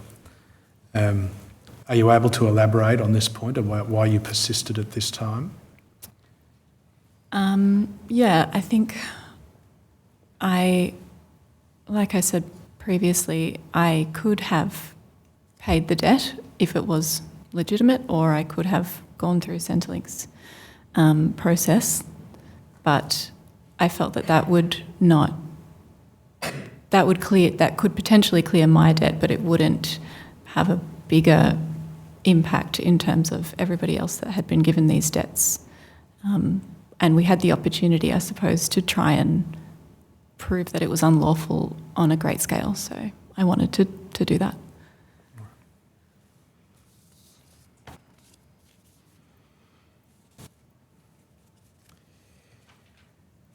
Mr Browne, in terms of the continuation of the legal process, the challenge in the federal court, following the case management hearing on 8 March 2019, what took place? So there was some correspondence around the recalculation process and the earlier recalculation, and then on, I think it was the 12th of April, we were notified, or Ms Masterton was notified of the outcome of the recalculation. And that was in correspondence to Ms Masterton and also correspondence to her lawyers, us. The outcome of that calculation was that she did no longer owe a debt to the Commonwealth. Yes, if Exhibit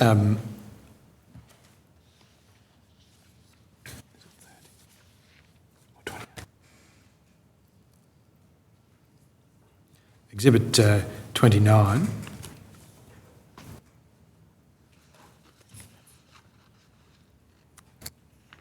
0264_R, and if that could be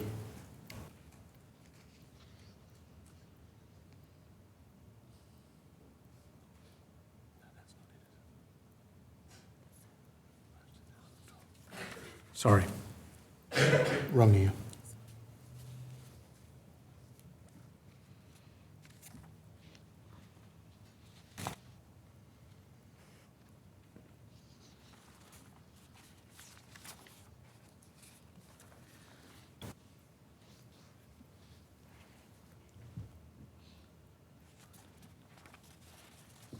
Just while we're searching for that document, Mr Browne, that correspondence which was sent to both you and Ms Masterton, was that sent prior to the next case management hearing? Yes. And so what followed at the next case management hearing then?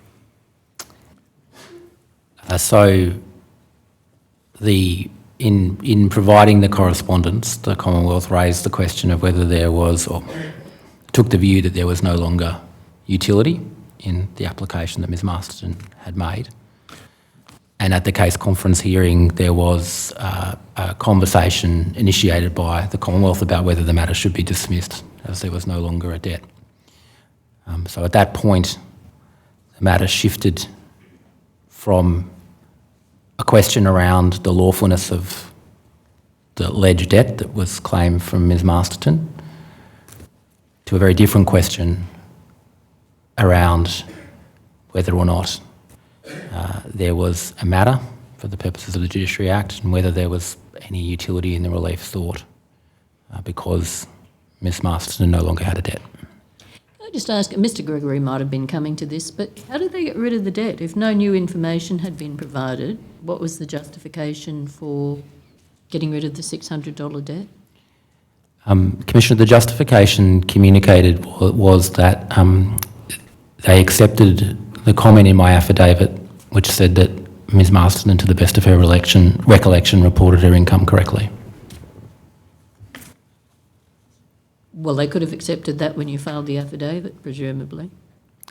Yes, Commissioner, and ultimately, yeah. So there was different the wording that they said to us was slightly different to the wording that they communicated to Ms Masterton, but it was of the same effect. Okay. If document 0255 can be brought up.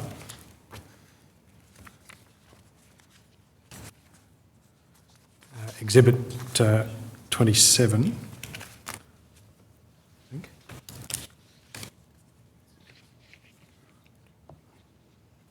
Yes. There are a number of pages to Exhibit 27, but firstly, is that a form of document you are familiar with, Mr Browne? It is. And how are you familiar with it? Can you explain its context? In general or specifically in this particular document? Let's start with this particular one. Okay. So this is, I'll just familiarise myself with the document.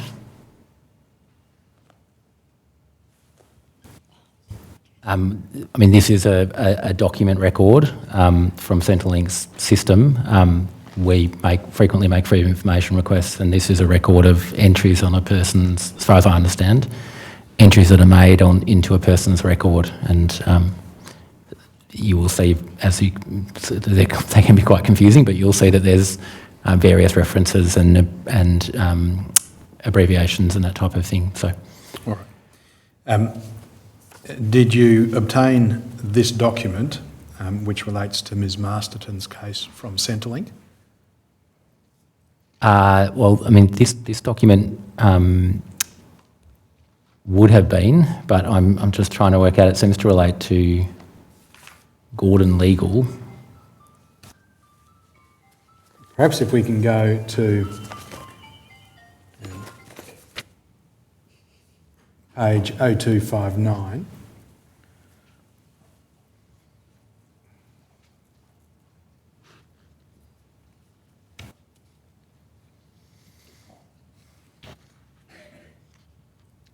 And draw out the box in the middle lower half of the page. Thank you.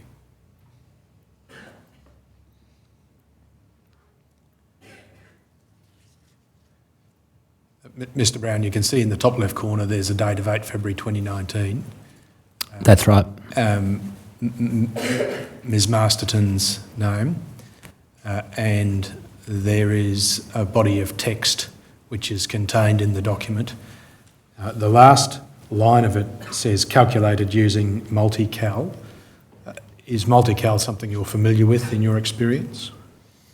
I've always found multi-cal difficult to understand, but I'm familiar with the fact that it's one of the calculation tools that Centrelink uses to calculate debts. If we go back up towards the middle of the box, we can see that there is contact by MHE 556 brackets internal litigation team, and advised that the customer's legal representation has provided information that the declared earnings for the Black Cat relate to the employer match Easier Online. You can see that? Yes. And earlier you gave evidence that the identity of the Black Cat and Easier Online were effectively one and the same employer. That's right. And that was information that you set out in your affidavit to identify the double counting error.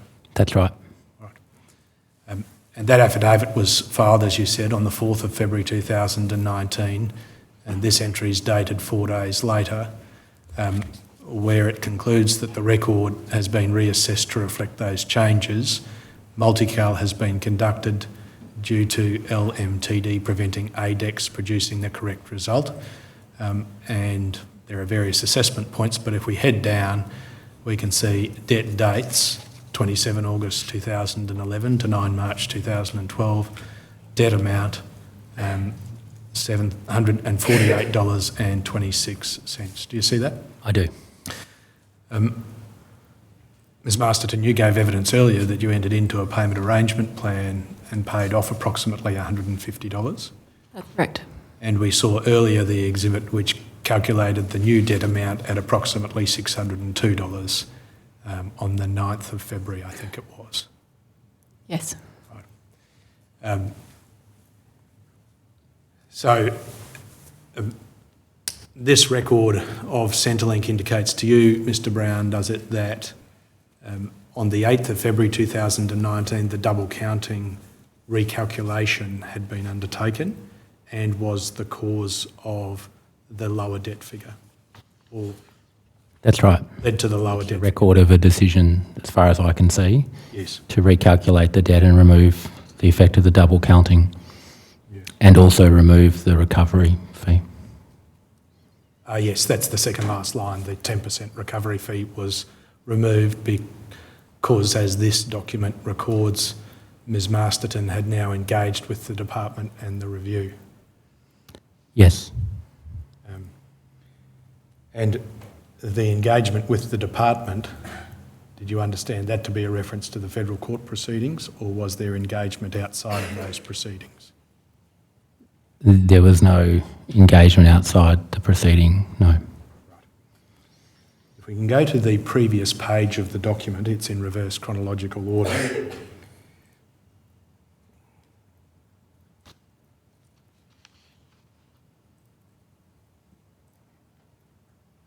And go to the second bottom box, second last box, and call that out for the entry 22 Feb 2019.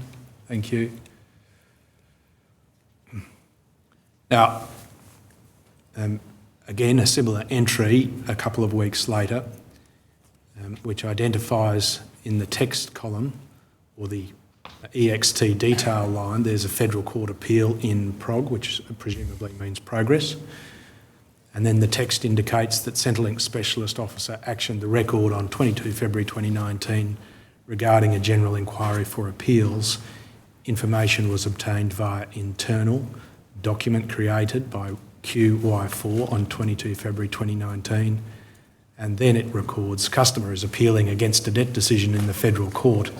The Melbourne litigation team lawyer responsible for this matter is Mark Hester with his contact number. Did that have any significance to you, or does that have any significance to you at this point in time? That is after you received the document? The significance it has is that I do recall having a conversation with Mr Hester very early on in the litigation, where he queried why we had made the application against the department, or the Secretary Department of Human Services, but that's the only communication I had with him through the course of the matter. All right.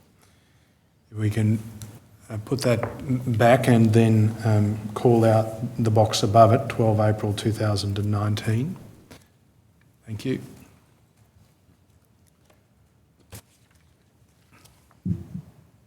This record, as I've said, is 12 April 2019. The text records customer contacted ERND INC IVENT ION. Did you understand that to be shorthand form for earned income intervention? Yes. On 12 April 2019. Could I pause there? Do you recall any contact, Ms Masterton, with Centrelink on the 12th of April 2019? I don't recall, but I may well have done. Mr Browne, do you recall, at least so far as you were informed, whether Ms Masterton made contact with Centrelink? No, I mean, I don't recall me having a conversation with Ms Masterton, but having a conversation with Centrelink at that time. I must say, looking at this record, that one of the confusing things as a lawyer assisting people with Robodebt is that many of these records started with customer contacted, but that differed. Well, I don't want to talk too much about others, but that is usually not our instructions. In your experience, Yes, that appeared to be a line which was pre-filled. that's right. It would cause us some confusion because it quite clearly indicates that a customer has contacted someone, but it seemed to rarely be the case. So. Can I just ask you, Miss Masterton, given that you're already in this litigation, you'd resolved not to provide any more information, why would you want to contact them? Well, yeah, that's my understanding. I wouldn't have, unless I had been advised to. All right. And in that context, the decision you had made at an earlier point in time was not to provide any of the 8 categories of documents which were sought. To Centrelink? No.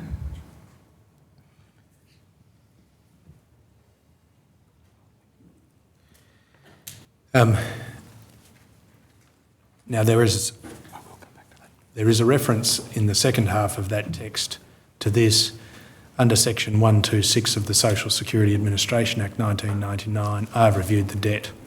If we pause there, Mr Browne, is that a section you're familiar with in general terms? Yes. Well, I have some familiarity with it, but yeah, I mean, it's the section by which I understand that the Centrelink can reconsider a debt. So, as a result of the review, I have recalculated the debt. I have had regard to material provided to the Federal Court, in particular the affidavit of Mr Miles Browne affirmed on 4 February 2019, which stated that the customer properly reported their income and employment to the Department of Human Services. Firstly, was that an accurate summary of what you had conveyed about your instructions? no, it's not an accurate summary of what my affidavit said. What do you recall about that? My recollection of the affidavit was that I communicated in the affidavit that in my initial conversation with Ms Masterton, she had said to me that to the best of her recollection, she had reported her income accurately. And I'm paraphrasing, we can refer to the affidavit, but Yes. this does Might be across not include purposes. the I thought reference. that's what I was suggesting Yeah. to you. But put simply, it seems as though from the documents that we have just looked at, the sequence of decisions in the order that we've seen, is that the 8 February recalculation involved a double counting error, and the 12 April recalculation simply took at face value what was said to be accurate reporting by Ms Masterton. That's correct. In the recalculation, they accepted her original reporting as accurate. Yes. Did you commonly find that all a customer had to say was, but I reported accurately, and they would zero the debt? I'm not aware of another instance in which that occurred.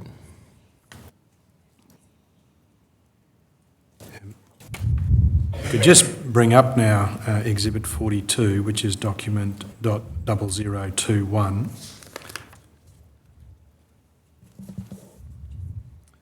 This is an attachment to the affidavit of Mr Townsend, to which you referred to earlier, Mr Browne.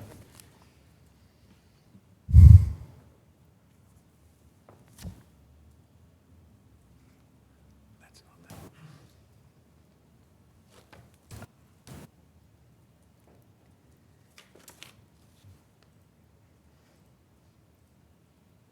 Oh, yes, it is. What page?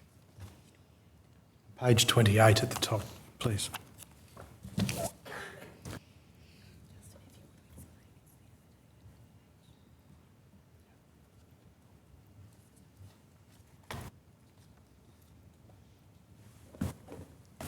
In the top right corner, the number is underscore 0028.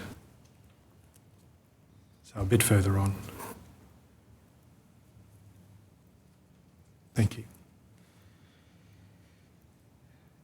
Mr. Browne, you said that both yourself and Ms Masterton received letters following the recalculation, and that is the one that occurred in April. Is this the letter that was addressed to Victoria Legal Aid? Yes. Right. And the attachment, well, if we go through the paragraphs there, firstly we can pull out paragraphs 1 to 4.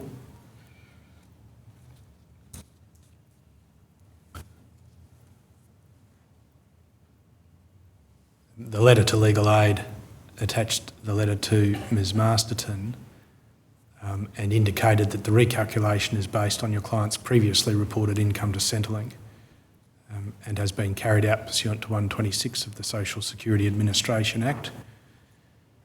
And the result of the recalculation decision was effectively that the allegation of debt had been set aside.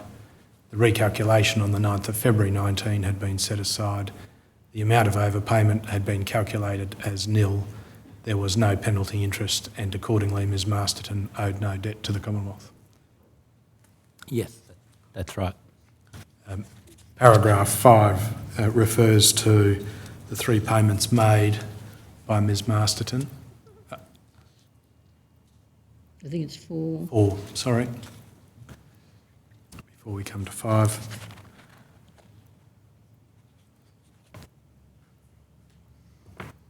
And that there would be a refund of those amounts in view of the decision to calculate the debt as nil.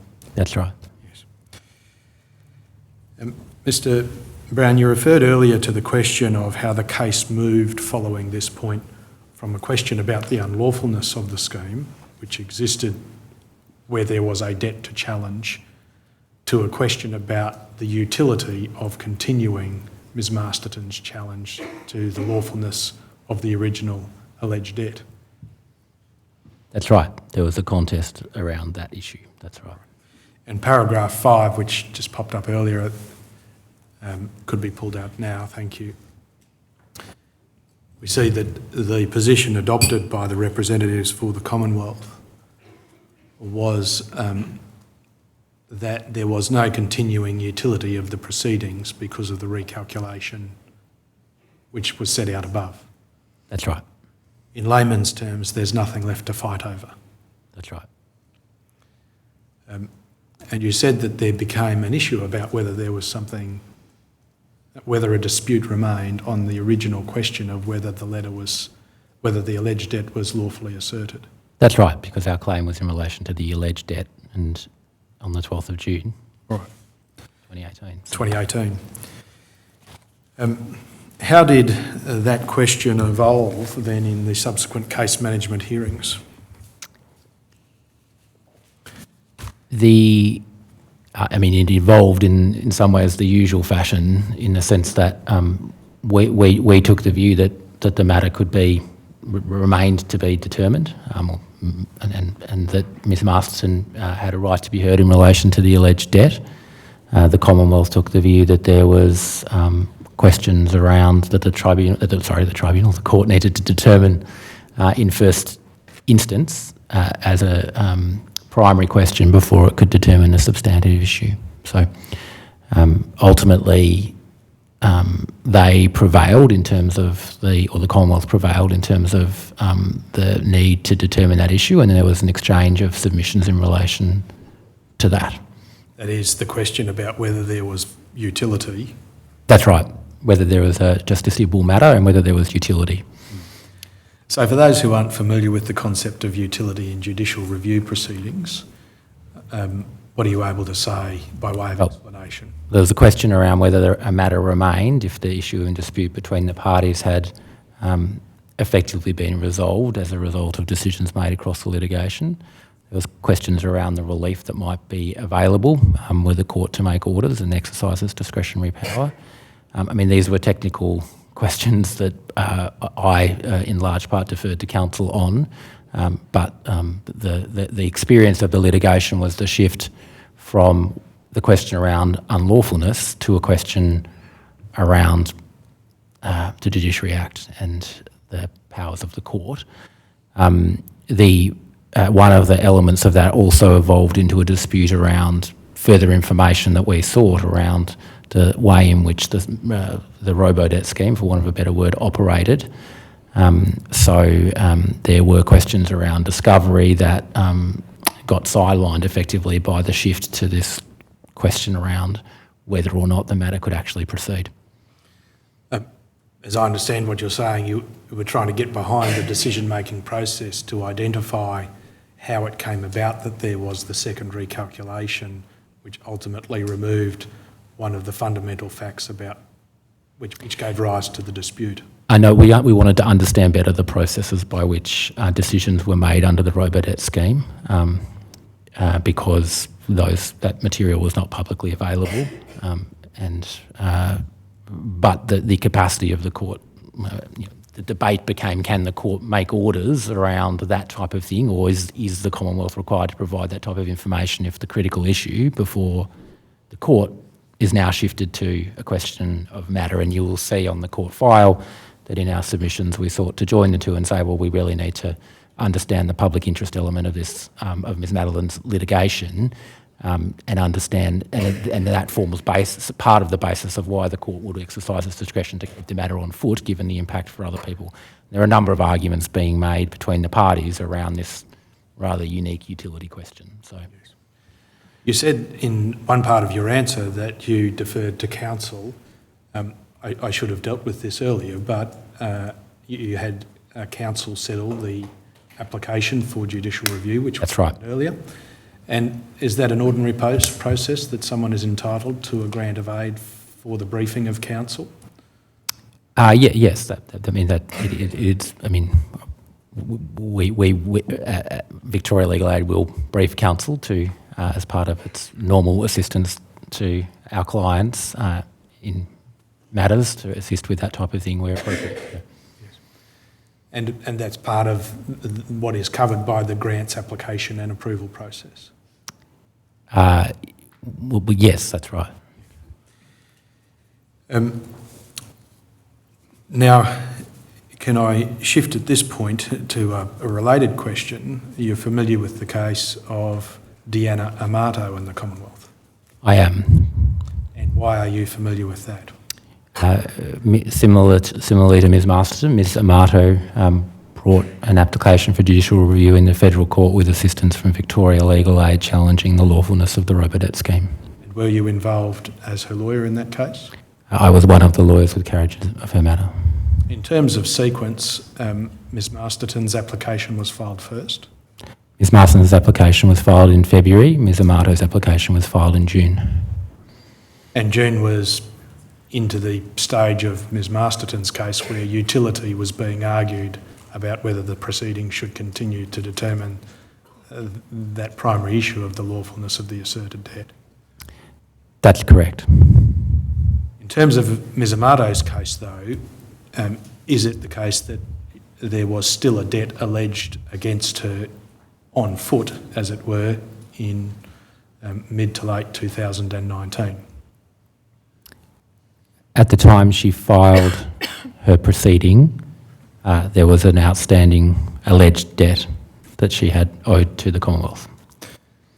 We've seen on the transcript there are reference to Justice Davies, who appears to have had carriage of Ms Masterton's matter. Yes. And that's an ordinary process in the Federal Court where a case is assigned to a particular judge's docket. Where did Mrs Amato's case end up?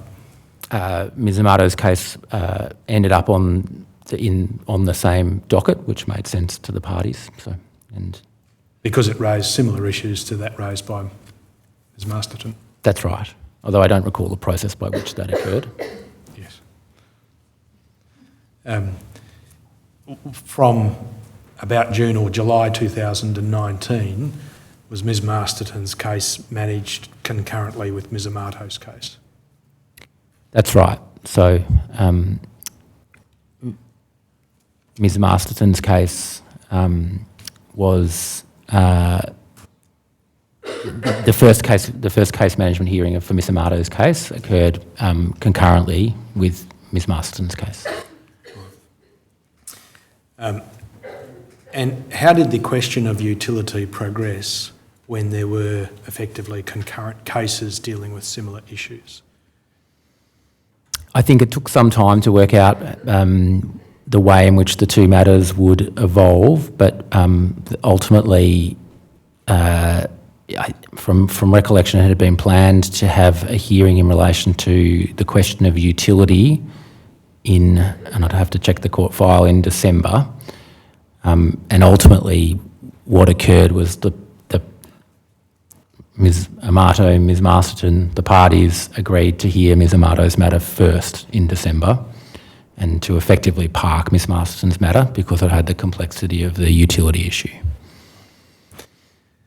And is it the case that both Ms Masterton's challenge and Ms Amato's challenge were overtaken by events outside court? Not that I... Was there a public announcement which was made which had impact on both cases?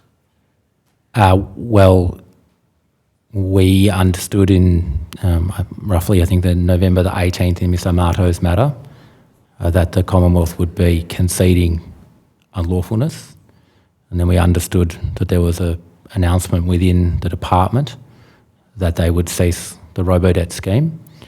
And so in that sense, particularly from Ms Masterton's perspective, her matter was overtaken, and there was obviously no point in pursuing the utility point for Ms Masterton. Yes. The concession by the Commonwealth in Amato is a matter of public record, and it reflected an acknowledgement that there was not a lawful basis to raise the debts against her. That's correct. In view of the announcements and that concession in Ms Amato's case, how did Ms Masterton's case conclude then? Ms Masterton's case concluded with her discontinuing the application with the Commonwealth to pay her costs. Commissioner, Ms Masterton had to leave through that last little bit of evidence because she suffered a coughing fit. I think everybody noticed. Yes. I was going to turn back to her at this point. I don't have long to go. Is it convenient to stand down for 5 minutes? I might just ask Mr Browne. Certainly. Did you talk to Ms Masterton about the risk of costs? Because, you know, it's one thing to go to the AAT, but when you're in the federal court and you lose, you're usually subject to a costs order. Did you have any sort of indemnity? Yes. Yes, you did. She applied for an indemnity and we granted it, having regard to the public interest of the matter. Who was the indemnity from? Victorian Legal Aid? Yes. I see. So Victorian Legal Aid would have worn it had she lost. I'd have to take that on notice because it's. I hadn't anticipated questions around that. But okay. Yep. I can certainly. I understand that there is a process in foot potentially for Victoria Legal Aid to give evidence. So I can certainly take that on notice. That's and we can come okay. back We can to you find about out that. from somebody And else. But it's something. I wasn't the decision maker in relation to it, but it was. I guess it was a different conversation around those issues. All right, that's fine. And did it strike you that the Commonwealth may have been clutching at straws to set that debt aside? In other words, relying on a line in your affidavit? It surprised us that was the approach that they took in Ms Amato's matter. They applied to her, from memory, her employer and got the documents through her employer. But in this case, despite requesting the documents, they didn't exercise their powers to obtain Ms Masterton's documents. They instead relied on what I said in my affidavit. So it certainly struck me as unusual particularly given the issue seemed to be that she'd made those reports previously and they could have just had regard to her reporting previously. And here she is back again, so that's very good timing. But we can't do anything for you, Ms Hogan-Doran, I'm afraid. I do apologise, Commissioner. Oh, that's all right. I think you've got everybody's sympathy. Sorry. Yes, Mr Gregory, that's fine. Thank you, Commissioner. Ms Masterton, Mr Browne had just explained to the Commission how your case progressed through the federal court to the point where the related case of Amato was conceded by the Commonwealth and then a notice of discontinuance was filed in your matter. How did that affect you when you finally reached that point after being in the federal court litigation stream for almost a year? Well, I felt happy about it, that the scheme was going to be discontinued. Yep. In your statement, you say at paragraph 26 that when the litigation eventually resolved in your favour, even though it doesn't sound like it when you discontinued it, but when it was in a practical sense resolved in your favour, you felt in some ways vindicated but in others dissatisfied. Yes, that's true. Well, can you elaborate on that, please? Well, at the point where my debt was reduced to nil, I felt that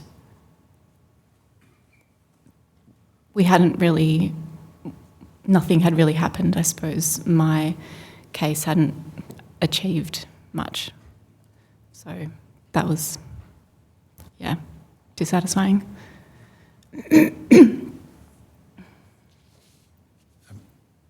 I understand from what Mr Browne has described that apart from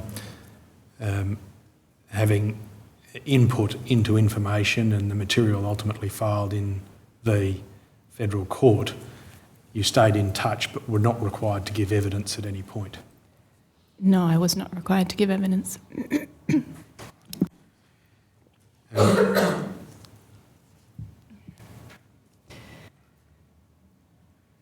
At paragraph 27, before I go there, you identify at paragraph 24 that you are grateful to Victoria Legal Aid for a few reasons. Can you explain those? Yeah, well, because of the help that they provided me, I didn't have to go through the process that Centrelink were suggesting I should do, which I think the previous witness described. So yeah, I was very grateful to them for basically taking the burden from me. And perhaps to state the obvious or ask you the obvious, it wasn't the sort of case that you would have had the capacity to engage in without their assistance? Well, not taking it to the courts, no.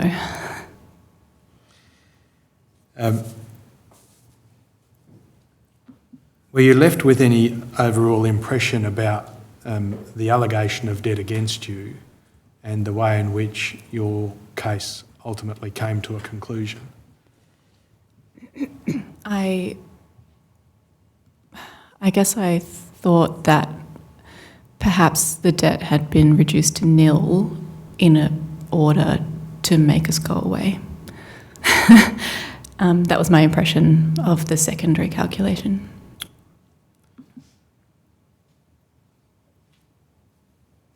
And what did you consider, or what were your thoughts around the question of how the debt had been raised in the first place and the level of information that you were provided in respect of how the debt was raised? Well, I still did not at that point have any information about why my debt was raised or how. No clear information anyway. And, sorry, what was the second part of the question? What impression were you left with about that process and the information or lack of it? Yeah, well, it just seemed like a really opaque system that was not willing to provide information to people who had been given these debts, which just felt really wrong.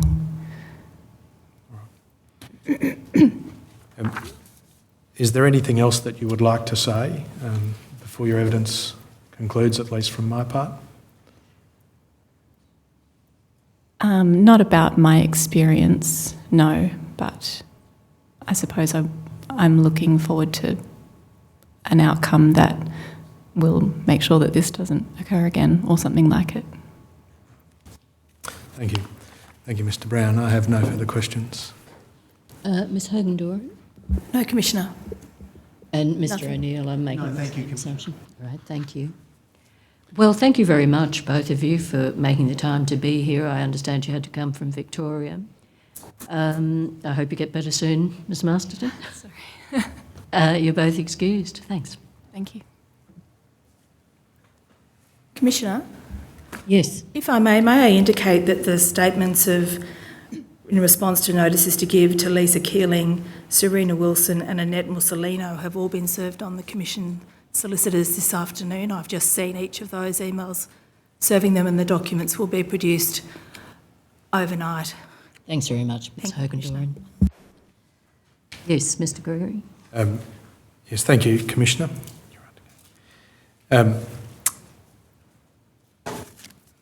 A procedural matter, because those are the last witnesses for today. There is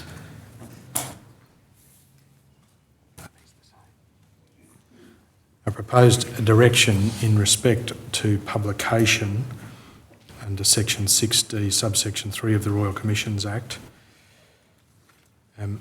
which I'll hand up a draft to the court. I'm instructed that the solicitors for the Commonwealth do not yet have instructions to agree to this proposed direction.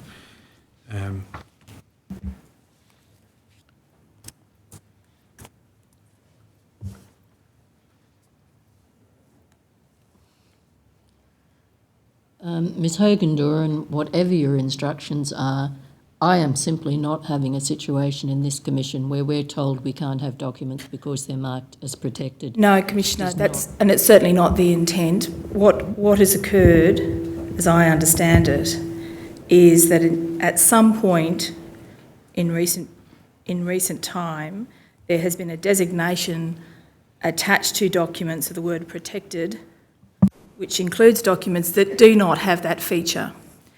And what this is directed to addressing is effectively identifying in an excluded category those that otherwise might have that feature. Certainly. I mean, if there are arguments about privilege, that's one thing. Indeed. But just because a document's got protected written on it is no basis for it not being available for full use, so I'm going to make them.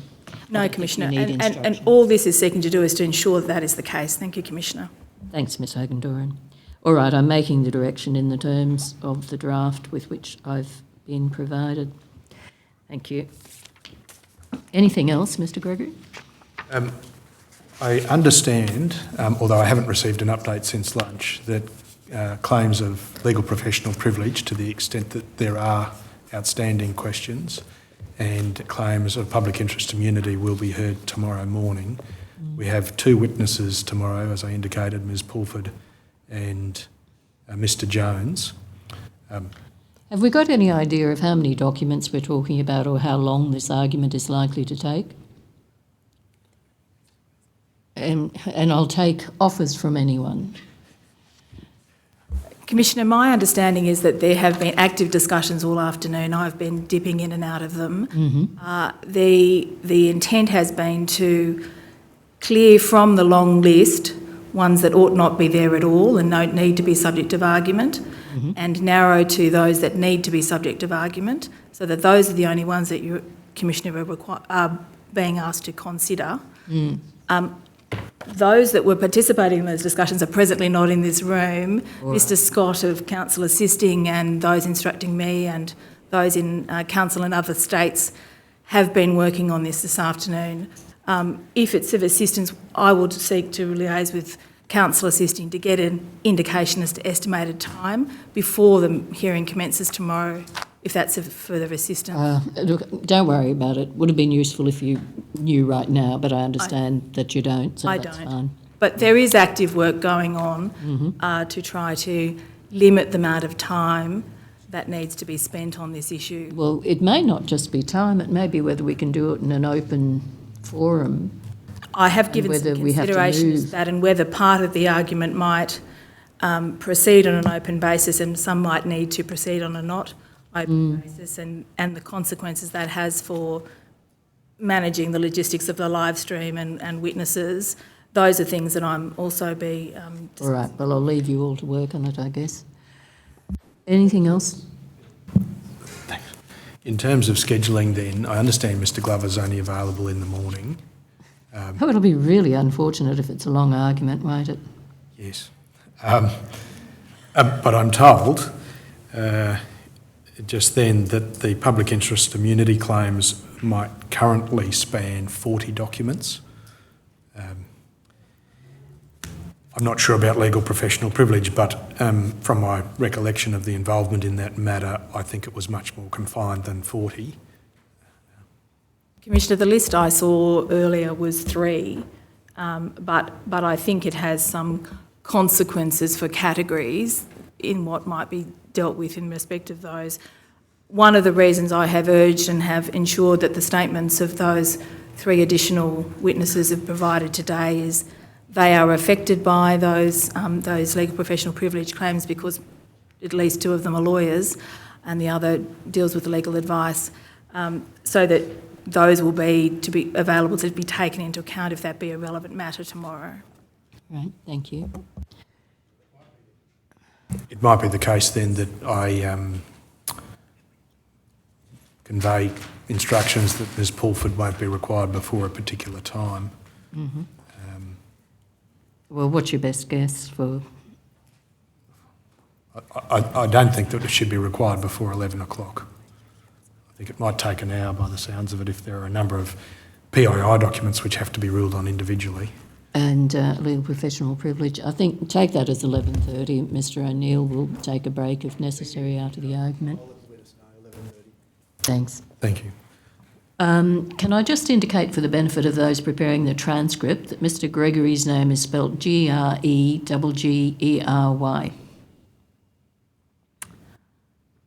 I've just saved you from going down in history as Gregory.